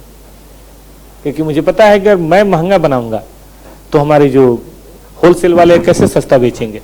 हमारा माल मतलब टॉपर्स का माल जो है, या वो टॉप मार्ट रिटेल नाम है कंपनी का, top mart retail private limited, वो बिहार वगैरह में सप्लाई होता है। अब हमारे डिस्ट्रीब्यूटर को महंगा मिलेगा तो आगे रिटेलर को सस्ता कैसे बेचेंगे, और रिटेलर को महंगा मिलेगा तो कस्टमर को सस्ता कैसे बेचेंगे। सस्ता नहीं बेचेंगे, हमारा नहीं बिकेगा, जीन्स बनाने वाले तो 1000 और हैं, गांधीनगर में 10,000 दुकानें हैं। तो फिर हम लोग का अपना ब्रांड है जोलोमैन, तो जोलोमैन क्यों खरीदेगा, why they will purchase it. तो ये बात यहां सोचनी है आपको, और कंटिन्यूअस एफर्ट करना है कि आपका सामान बताइए सस्ता हो, तभी सेल भी ज्यादा होगी और मार्जिन भी ज्यादा होगा, मार्जिन भी ज्यादा होगा, जीपी भी ज्यादा होगा। तो कहने का मतलब फाइनेंस मैनेजर और क्या करेगा, फाइनेंस मैनेजर थोड़ा जाके शर्ट बना देगा, जींस बना देगा, लेकिन उसकी प्रोडक्टिविटी को कंट्रोल करने की कोशिश करेगा। यही आपका काम है एज ए चार्टर्ड अकाउंटेंट। मुझे नहीं पता शर्ट कैसे बनता है, मैंने कभी मशीन नहीं पकड़ा, फैक्ट्री में जाता जरूर हूं मैं। आप लोग क्लास खत्म करके ड्राइवर साहब वहाँ टीवी के सामने कार लेके खड़े रहते हैं, मैं आधे घंटे में पहुंच जाता हूँ। यहाँ पे कोई गया है हॉजवी कॉम्प्लेक्स नोएडा, कोई रहता है उधर भंगेल की तरफ, मॉल 18 है ना, ये वो सेक्टर 18 है ना, सेक्टर 18 से और आगे जाएंगे तो महामाया फ्लाईओवर है, महामाया फ्लाईओवर के आगे है बहुत, मतलब एक्सपोर्ट के लिए सरकार ने बनाया हुआ है इंडस्ट्रियल कॉम्प्लेक्स बहुत बड़ा। उसमें केवल हौजरी मतलब गारमेंट्स की फैक्ट्रियां ही हैं, बड़ी फैक्ट्री है, मेरा तो सबसे छोटा है, बहुत बड़ी बड़ी फैक्ट्री है वहाँ। एक फैक्ट्री में 2-2 हज़ार वर्कर काम करते हैं दिन रात। हम लोग तो छोटा यूनिट है तो वहाँ पे 40-50 लोग काम करते हैं, बड़ा करने की उम्मीद है देखिए, लेकिन बहुत बहुत बड़ी बड़ी फैक्ट्रियाँ हैं। तो वहाँ पे यही कोशिश आप एज ए चार्टर्ड, बहुत सारे सीए अपने वहाँ काम करते हैं अपने टॉपर्स के, यही वो कोशिश उनकी होती है कि भाई हमारी प्रोफिटेबिलिटी ठीक हो, और उसके लिए कंटिन्यूअस वो रेशियो एनालिसिस करते रहते हैं। कोई महंगा तो नहीं पड़ रहा, महंगा पड़ रहा है तो फिर बात करनी पड़ेगी परचेज डिपार्टमेंट या सेल्स डिपार्टमेंट से। जेन्युइन महंगा है तो सेल्स बढ़ाओ, और गलती से महंगा हो गया तो उसे कंट्रोल करने की कोशिश करो। पढ़ेंगे हम लोग, कॉस्टिंग में चैप्टर आएगा, material variance, labour variance, overhead variance, group 1 में सबकी कैलकुलेशन आपको सिखाई जाएगी। तो क्या मैं आप तक पहुंच पाया बेटा? जीपी रेशियो लेकर फिर से लास्ट पॉइंट बता देता हूं, ये बेटा सेल है। हमें ना सिर्फ पता है होमोग्लोबिन कम ज्यादा है, डॉक्टर को पता है होमोग्लोबिन कम होने से क्या नुकसान है और ज्यादा होने से क्या नुकसान है, शरीर पे कैसे वो बैड इंपैक्ट करेगा। एक आइडल रेशियो होता है, और उससे कम होना भी खराब है और उससे ज्यादा होना भी, उस तरह से जीपी भी है। देखो बेटा, ये है सीओजीएस और ये है जीपी। ये 100% है, सबको पता है। तो अगर ये 70 है तो ये 30 होगा, और नहीं ध्यान दिया ये 75 हो गया तो ये 25 ही होना है, ध्यान दे दिए 68 हो गया तो ये बढ़ना ही बढ़ना है, क्योंकि ये कंप्लीमेंट्री है। कंप्लीमेंट्री मतलब मिला के 100 होना है, 32 मिला के 100 होना है। तो ये था जीपी रेशियो। तो जीपी रेशियो केवल याद कर लेने से एफएम की पढ़ाई नहीं हुई। ये 10+2 में तो ठीक था कि जीपी रेशियो मतलब जीपी बटे सेल, लेकिन how it impact your organisation, ये आपको एफएम फाइनल में, सॉरी आईपीसीसी में पढ़ना है, सी इंटर में पढ़ना है। ठीक है बेटा, आगे चलें, आगे बढ़िए। नंबर दूसरा रेशियो, नंबर 2,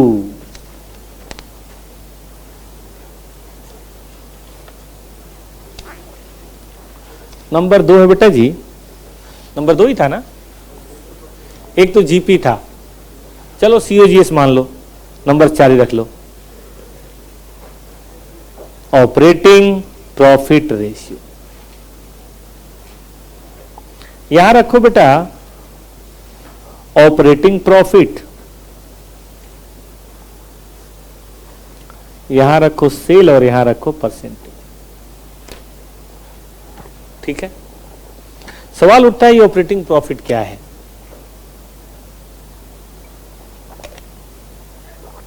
अरे मेन लाइन ऑफ बिजनेस का प्रॉफिट। रिलायंस को हम किस बात के लिए जानते हैं? पेट्रोकेमिकल के लिए। मारुति को हम किस बात के लिए जानते हैं? कार बना के बेचने के लिए। तो रिलायंस को अपने पेट्रोकेमिकल से जो प्रॉफिट हो रहा है, मारुति को जो कार बना के बेचने से प्रॉफिट जो हो रहा है, उसके ऊपर बचत कितनी है? यानी कि मैन्युफैक्चरिंग, एडमिनिस्ट्रेशन और सेलिंग एक्सपेंसेस घटा के मेन लाइन ऑफ बिजनेस से क्या कमाई हो रही है, ये उसका बताइए क्या है बेटा जी?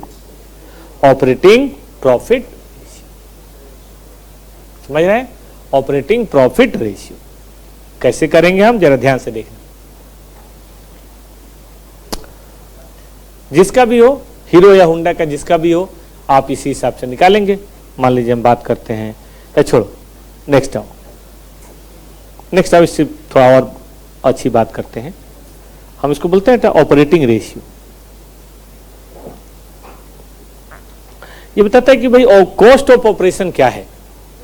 कॉस्ट ऑफ ऑपरेशन का मतलब होता है COGS plus operating expense, manufacture, administration and बताओ बेटा selling expense divided by sales.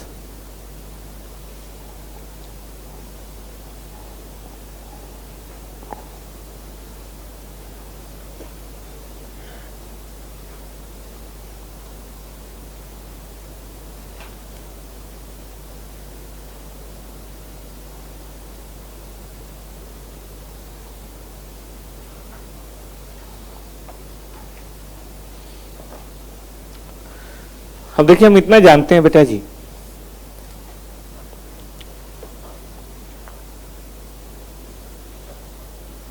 ये है ऑपरेटिंग, ये कॉस्ट ऑफ ऑपरेशन, और ये है ऑपरेटिंग प्रॉफिट। सब मिला के बताइए क्या हुआ? सेल्स।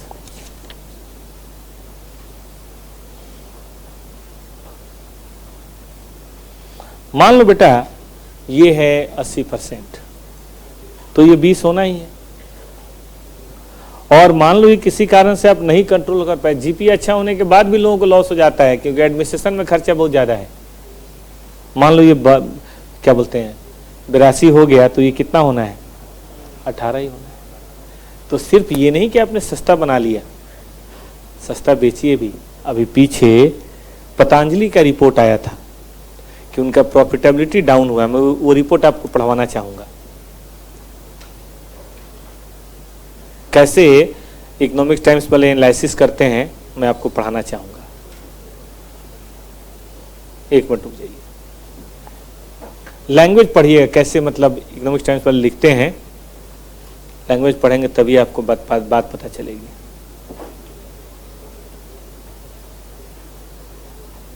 देखिए बड़ा करता हूं मैं,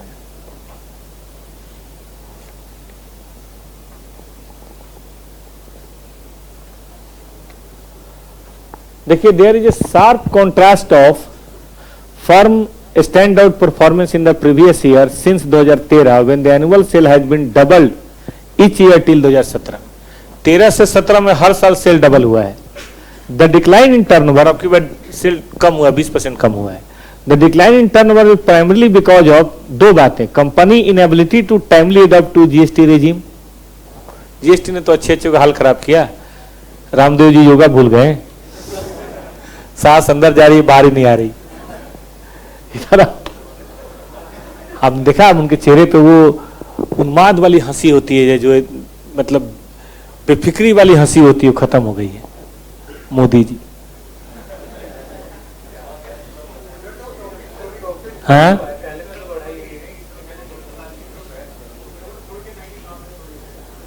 ये कोई मतलब थोड़ा ना हुआ। मैंने कितनी बार कहा कि बीएस में केवल अपने लिए नहीं कमाता, ग्रुप है। देखो, एक तो जीएसटी और दूसरा timely development of infrastructure supply chain नहीं कर पाए। आगे पढ़ो। Report by the CARE rating says further there have been sharp decline in the productive margin. Margin कम, ऑपरेटिंग प्रॉफिट कम हुआ। उसके कारण पढ़ना जरा। With the profit before interest, lease, depreciation and tax, margin decline from 18.7% to 11.6, 50% कम हो गया। क्यों भाई? On account of increase overhead due to on going expenses and majorly due to growing selling and distribution expense. पहले वो पास पास में बेचते थे तो बड़ा आराम से हो जाता था, लेकिन अब दूर दूर बेचना पड़ रहा है तो वहां पहुंचना पड़ेगा, डिस्ट्रीब्यूशन नेटवर्क बनाना पड़ेगा, मैनेजर बनाने पड़ेंगे, टेलीविजन पे बार बार दिखना पड़ेगा योग करते हुए, चाहे कैसे भी, तभी तो माल बिकेगा। देख रहे हो? और इस ब्रांड की एक और खराबी है, ये ब्रांड पूरी तरह से योगी जी पे डिपेंड है। जिस दिन योगी जी की सांस दोबारा नहीं आई, ब्रांड खत्म हो जाएगा। यही है।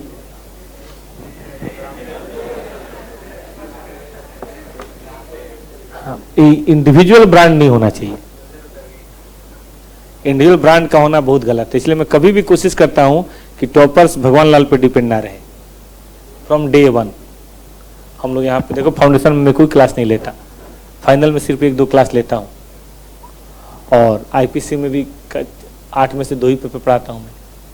ये बड़ा इंपॉर्टेंट है कि कभी इंडिविजुअल पे नहीं लेना, वरना ऑर्गेनाइजेशन आपके साथ बढ़ेगा और आपके साथ ही नहीं होना चाहिए। नाम भी मैं चाहता तो भगवान लाल क्लास से रख देता, लेकिन मैंने पहले दिन ही भगवान लाल क्लास से नहीं रखा, कभी नहीं रखा। Name is always topper classes. चलो आ जाओ। इन्होंने अभी कपड़े का भी खोला है कुछ, पता नहीं कौन से नाम से, पोशाक, परिधान या पोशाक नाम से खोला है, पोशाक। हाँ, उसमें बता रहे थे कि धोती से लेकर लंगोटी तक बेचेंगे, सब बेचेंगे। हैं? सब करेंगे।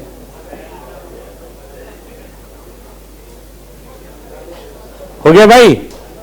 सुनो, क्या कोशिश करनी है? ऑपरेटिंग रेशियो कम से कम हो। लास्ट है बेटा नेट प्रॉफिट रेशियो। हालांकि रेशियो का बहुत ज्यादा इंपॉर्टेंस नहीं है, लेकिन अल्टीमेटली शेयरहोल्डर को मिलता तो यही है। कर तो दिया, अल्टीमेटली शेयरहोल्डर को मिलता तो यही है, नेट प्रॉफिट बटे सेल्स। हम एक बात बता दें, जितने प्रॉफिट के रेशियो उनका ज्यादा से ज्यादा होना अच्छा है, और एक्सपेंस के रेशियो का कम से कम होना। ऑब्जेक्टिव ऑफ फाइनेंशियल मैनेजमेंट क्या है भाई? इंक्रीज या फाइनेंस मैनेजर क्या है? Try to increase. बताओ क्या इंक्रीज करोगे? The profitability ratio and decrease the expense ratio.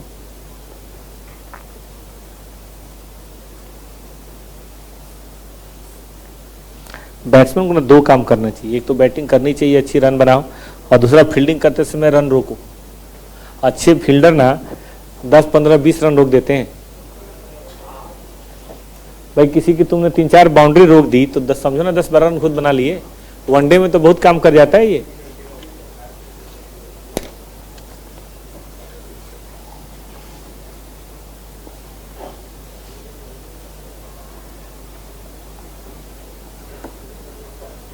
क्या हो रहा है बालक? आ जाओ, बैठ जाओ, पढ़ लो कभी कभी।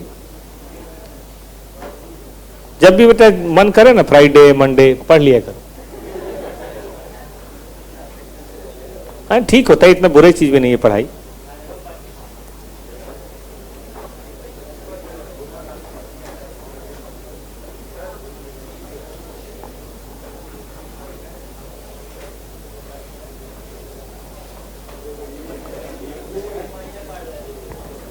भाई की आज कहीं सेटिंग थी, पहले बता दिए थे।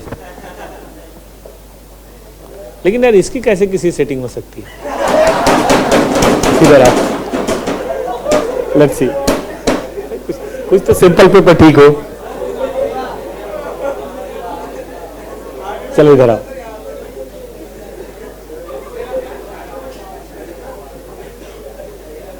हो गया? अब आ जाओ बी या नंबर 2, प्रॉफिटेबिलिटी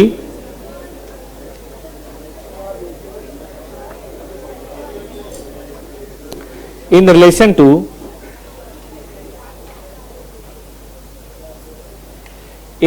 to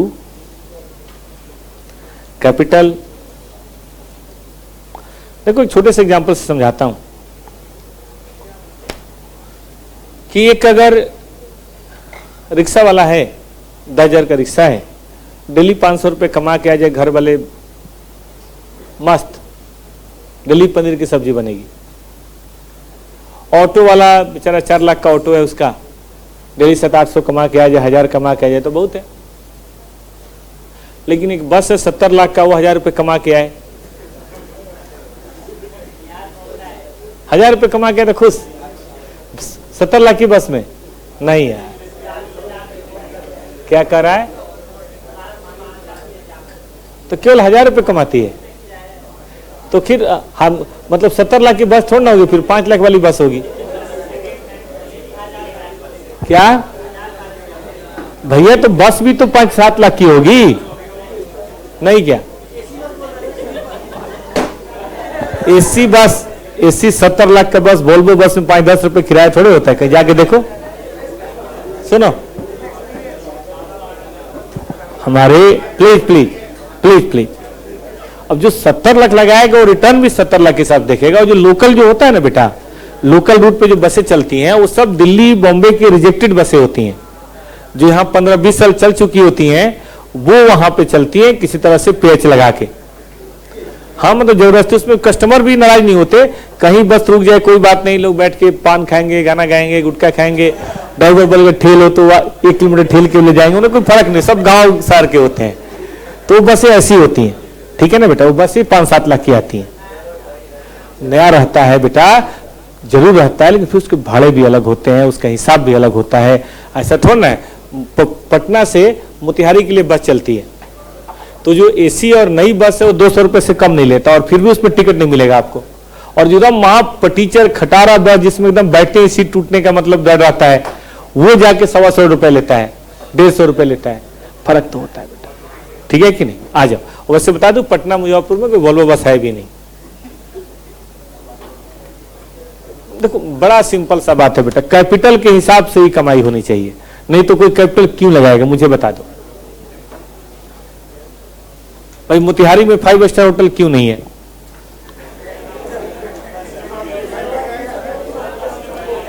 सही बताऊं तुम्हें? यहां कोई मुरादाबाद का है? Anyone from Moradabad? या मुरादाबाद वाली रोड का, नैनीताल वगैरह, Rampur Bareilly?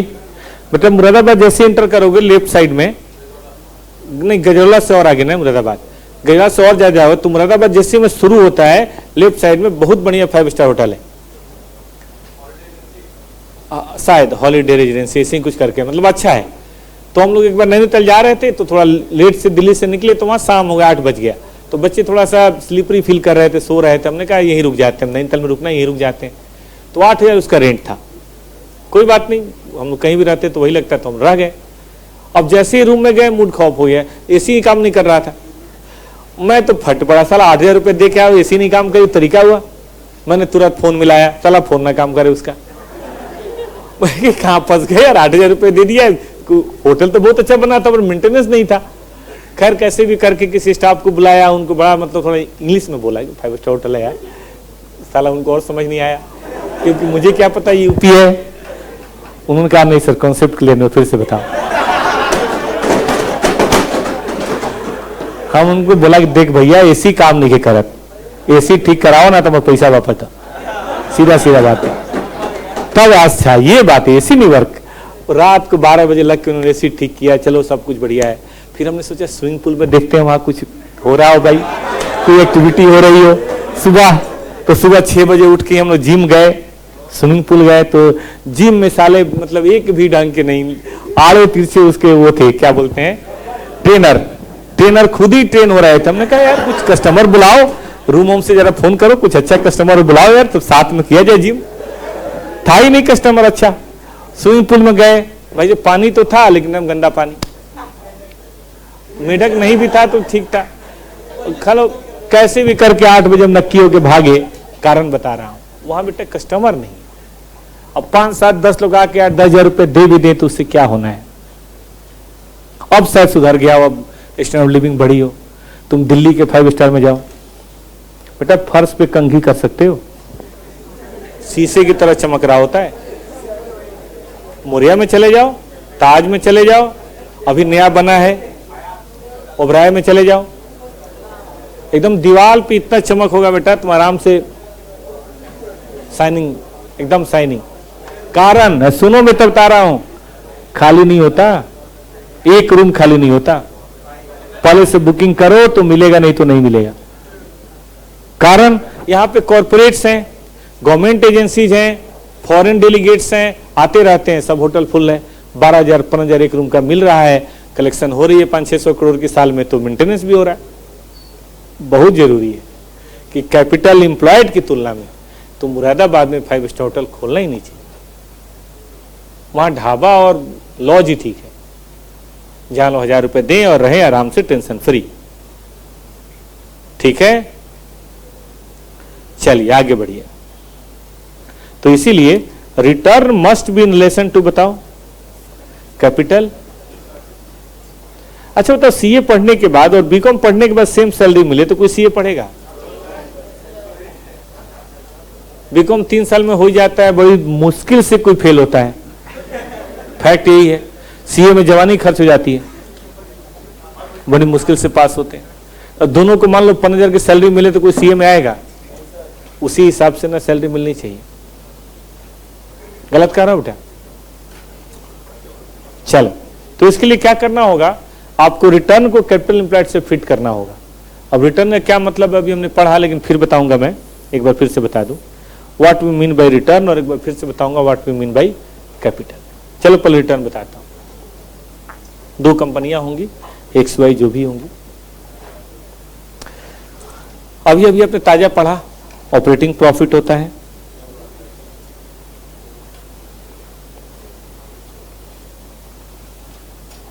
Add non operating profits होता है, नॉन ऑपरेटिंग लॉसेज होते हैं। अभी कर देते हैं, ये नीचे आ गया है।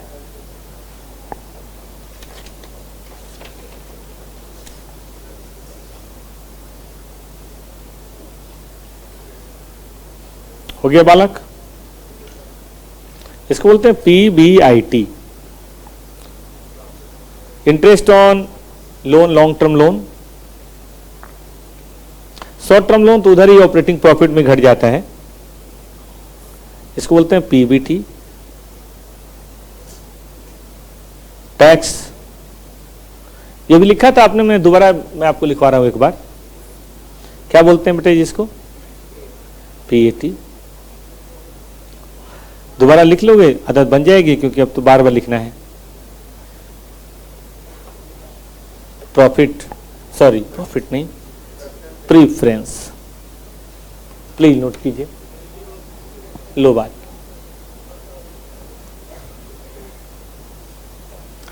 कल से काउंट, कल से FM बेटा वो है, क्या बोलते हैं, 12:30 बजे।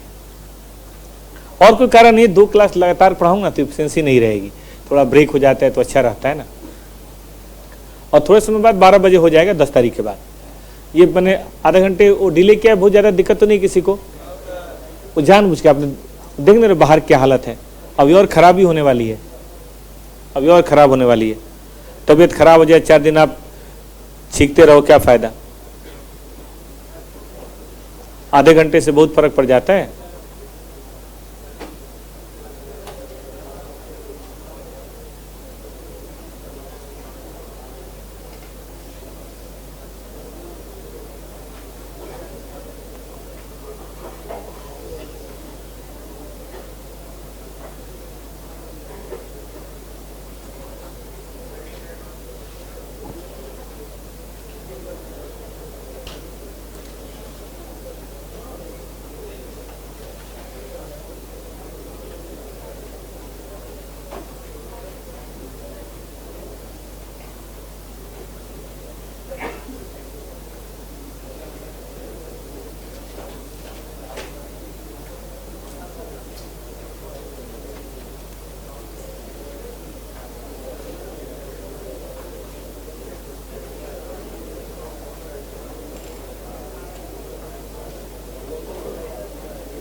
हो गया?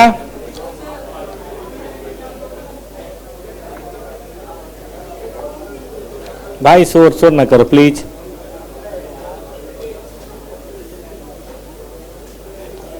अर्निंग फॉर इक्विटी,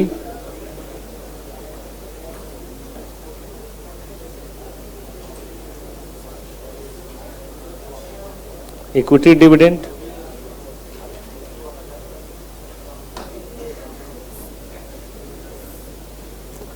इसको बोलते हैं रिटेन्ड अर्निंग।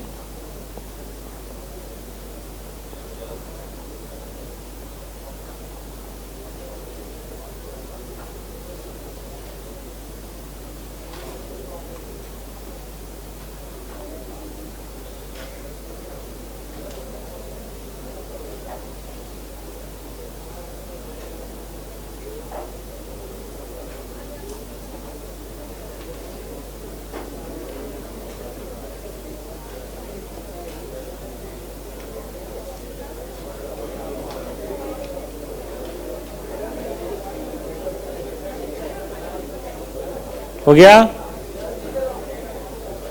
आगे आइए, अब जरा कैपिटल इम्पैक्ट पढ़ लीजिए। ये तो रिटर्न हुआ ना। मैं देख रहा हूं बातचीत बहुत हो रही है, ऐसे तो नहीं पढ़ पाओगे यार, फिर तुम एफएम नहीं करोगे, तुम अकाउंटेंट ही बनोगे। इक्विटी की मैं बात कर रहा हूं, मैं कंपनी की बात कर रहा हूं। Equity share capital, reserve and surplus, और अगर कोई मिसलेनियस एक्सपेंडिचर है जैसे discount on issue of share, underwriting commission, PL account का डेबिट बैलेंस, जो भी चीजें राइट ऑफ नहीं हुई हैं, वो सब पैसा जब आप नेट करोगे तभी ना जाके बनेगा शेयर होल्डर फंड, वो भी इक्विटी शेयर होल्डर फंड। इसी का नाम है बेटा जी इक्विटी शेयर होल्डर फंड।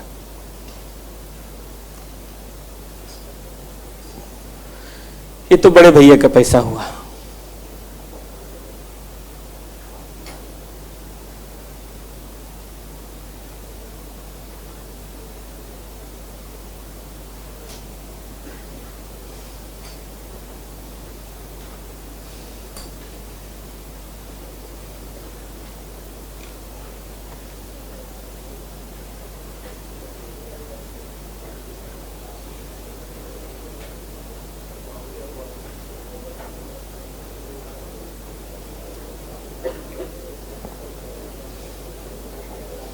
चलें आगे। आप प्रेफरेंस शेयर का पैसा भी मिला दीजिए, तो इसको बोलेंगे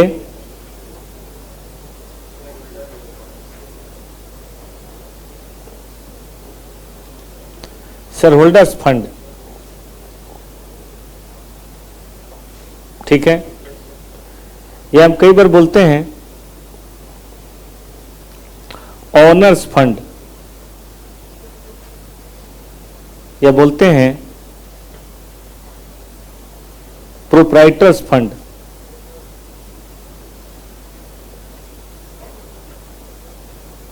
सही कहा बालक ने। Net worth, net asset, Shyam तेरे कितने नाम। इवन केवल इक्विटी बोला जाए उसका मतलब यही होता है। इक्विटी मतलब कैपिटल, कैपिटल मतलब ये।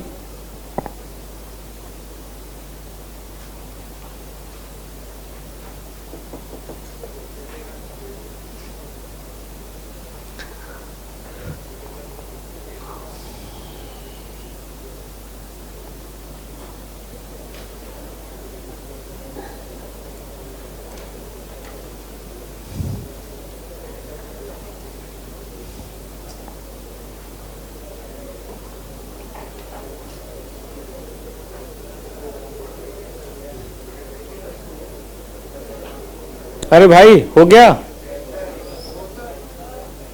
लिखिए जरा, फिर से याद कीजिए। इक्विटी शेयर कैपिटल, बोलिए जरा, रिजर्व एंड सरप्लस और मिसलेनियस एक्सपेंडिचर का नेट है equity shareholder fund. Plus preference share capital बराबर shareholder fund. Shareholder fund के नाम owners fund, proprietors fund, net worth, net asset, equity, सब इसी के नाम है। ऐसे बोलो चाहे वैसे बोलो, क्योंकि वो लॉस है ना बेटा, और आपने 10 करोड़ कमाया और 2 करोड़ का लॉस है, तो उसके लिए आपने 8 ही कमाया है ना। अगर रिजर्व में सरप्लस में पहले से नेट है तो मत करना, मैं कह रहा हूं रिजर्व में सरप्लस पूरा लिख लो और लॉस भी पूरा लिख लो, जनरल रिजर्व पूरा लिख लो, पीएल पूरा लिख लो और लॉस भी पूरा लिख लो। हो गया। देखो, और इससे आपका बिजनेस चलता है तो बड़ी अच्छी बात है, नहीं चलता है तभी तो हम लॉन्ग टर्म लोन लेते हैं, हम डिवेंचर की बात करते हैं, तभी तो टर्म लोन की बात होती है। ले लो टर्म लोन, रख लो भाई, कोई बात नहीं। हो गया। ये क्या बनेगा? तो ये बन गया बेटा टोटल कैपिटल एम्प्लॉयड नहीं बना अभी, ये बना एवेलेबल। क्योंकि कैपिटल होना और बात है और बिजनेस में एम्प्लॉय करना और बात है।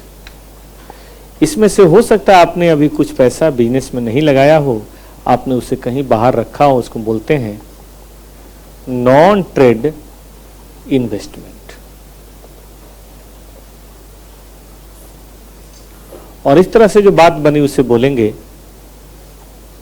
Capital employed. जैसे हम ऑफिस से बात करते हैं, आपके पास टोटल 24 घंटे होता है,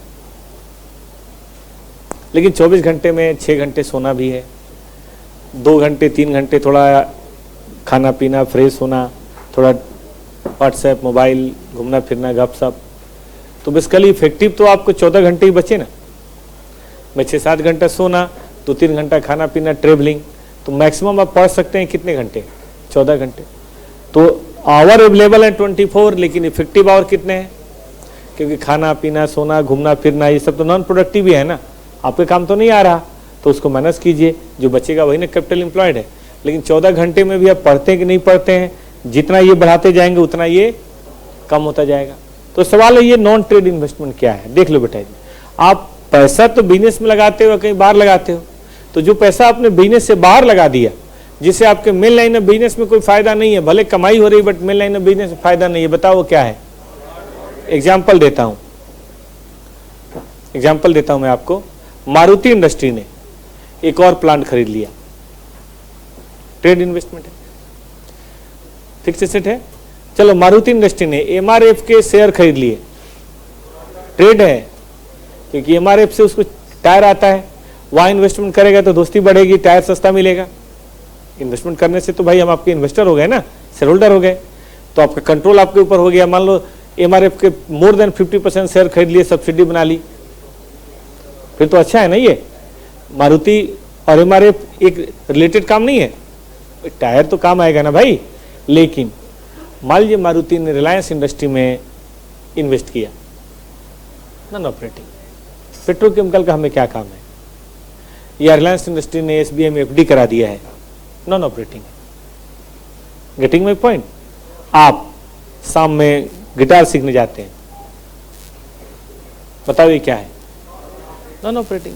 ऐसा नहीं कि बुरा है, म्यूजिक लाइफ के लिए बहुत जरूरी है भाई साहब। अब दिन रात इस साला केवल एफएम पढ़ते रहो, उससे कुछ लाइफ होना है, बर्बाद हो जाओगे। 31 दिसंबर आएगा, उस दिन कुछ गाना बजाओ, गिटार बजाओ, थोड़ा डांस करो, थोड़ा मस्ती हो, है कि नहीं? हाँ, नागिन डांस खुल के, मतलब अपने आप को एक्सप्रेस करो।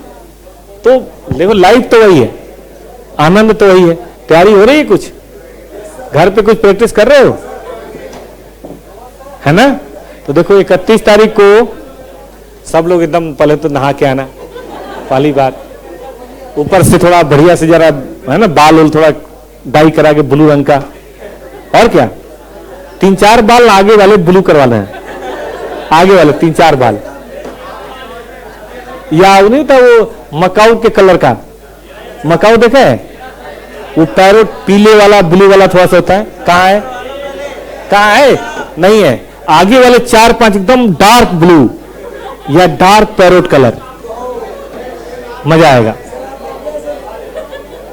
और बढ़िया एकदम रुमाल रुमाल गले में लगा के मस्त, घर वाले भगा देंगे। अरे जिनके घर वाले यहाँ नहीं है वो तो करवा लो।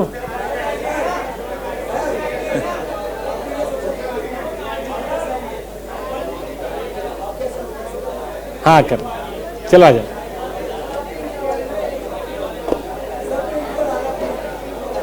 सुनो, फालतू बात नहीं। तो यही जो टाइम हमने बिताया वो क्या था? ये नॉन प्रोडक्टिव था। लिखो,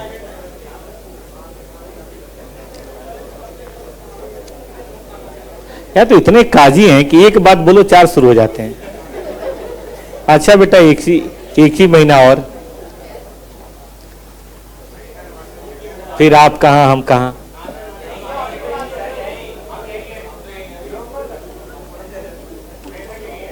चले सुनिए,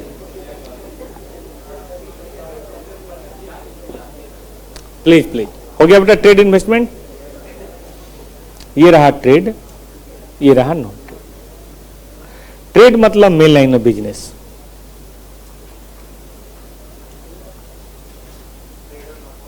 main line of business.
Please,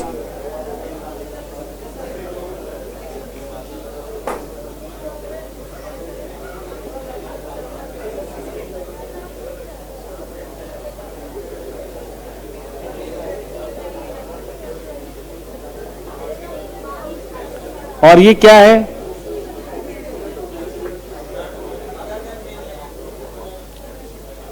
कुछ इनकम आ जाती है, लेकिन ये नॉन ट्रेड है, तो जब तक ये हटाएंगे नहीं तब तक कैपिटल एम्प्लॉयड नहीं होगा। अब आइए, पहला रेशियो,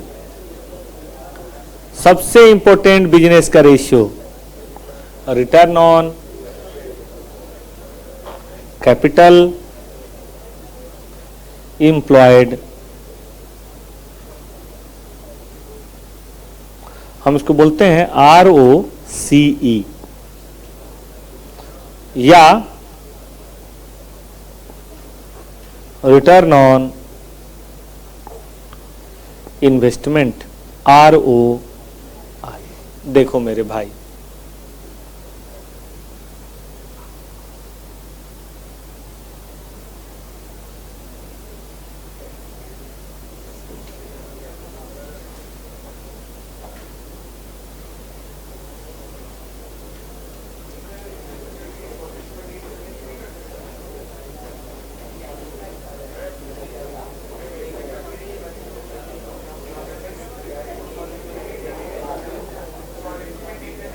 ना अभी बताता।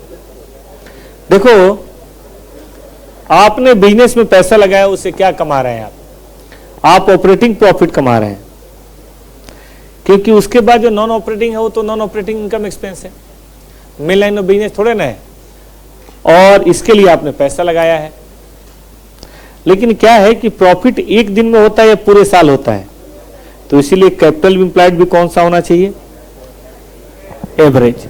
देखो जीपी में हमने एवरेज इसलिए नहीं किया था, जीपी भी पूरे साल और सेल्स भी पूरे साल, लेकिन इसमें प्रॉफिट पूरे साल होता है, कैपिटल एम्प्लॉयड तो एक बार का निकालते हैं, तो इसलिए शुरू का निकाल लो, आखिर का निकाल लो, डिवाइडेड बाई 2 कर दो। और कई लोग बोलते हैं नहीं, हमें ऑपरेटिंग प्रॉफिट नहीं लेना चाहिए, हमें टैक्स जरूर घटाना चाहिए, क्योंकि जो टैक्स है सो है।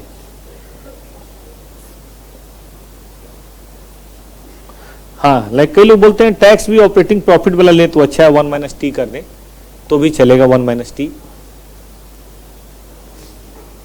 क्योंकि टैक्स तो नॉन ऑपरेटिंग इनकम एक्सपेंस पे भी हो सकता है ना।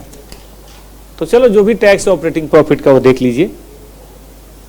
तो ये ज्यादा अच्छा माना जाता है, because tax are not in your pocket, tax is always government pocket. तो आपने बिजनेस में पैसा लगा और ऑपरेटिंग प्रॉफिट है तो बेटा आपका बिजनेस चलेगा ही चलेगा। और कहा जाता है ये रिटर्न ऑन इन्वेस्टमेंट जो है या कैपिटल एम्प्लॉयड जो है, ये कॉस्ट ऑफ कैपिटल के बराबर या उससे ज्यादा होना चाहिए। अगर आपने जो पैसा उठाया है वो 10% या 12% पे उठाया है और आप 14 या 20 कमा रहे हैं, तो आपका बिजनेस कभी बंद नहीं होगा। आपको नहीं चलाने का मन होगा तो कोई और खरीद लेगा, लेकिन बिजनेस चलेगा। और अगर आप कमा रहे हैं 8-9%, 10% और कैपिटल 12% है, तो ये बिजनेस आज नहीं तो कल बंद होना ही है, क्योंकि कंपनी चल नहीं सकती। ठीक है दोस्त, हो गया? ज्यादा हो गया? चलो तुम भी याद करोगे, आज कुछ होमवर्क नहीं है, घर पे जाना है और एफएम का पहला चैप्टर की थ्योरी पढ़ के आनी है।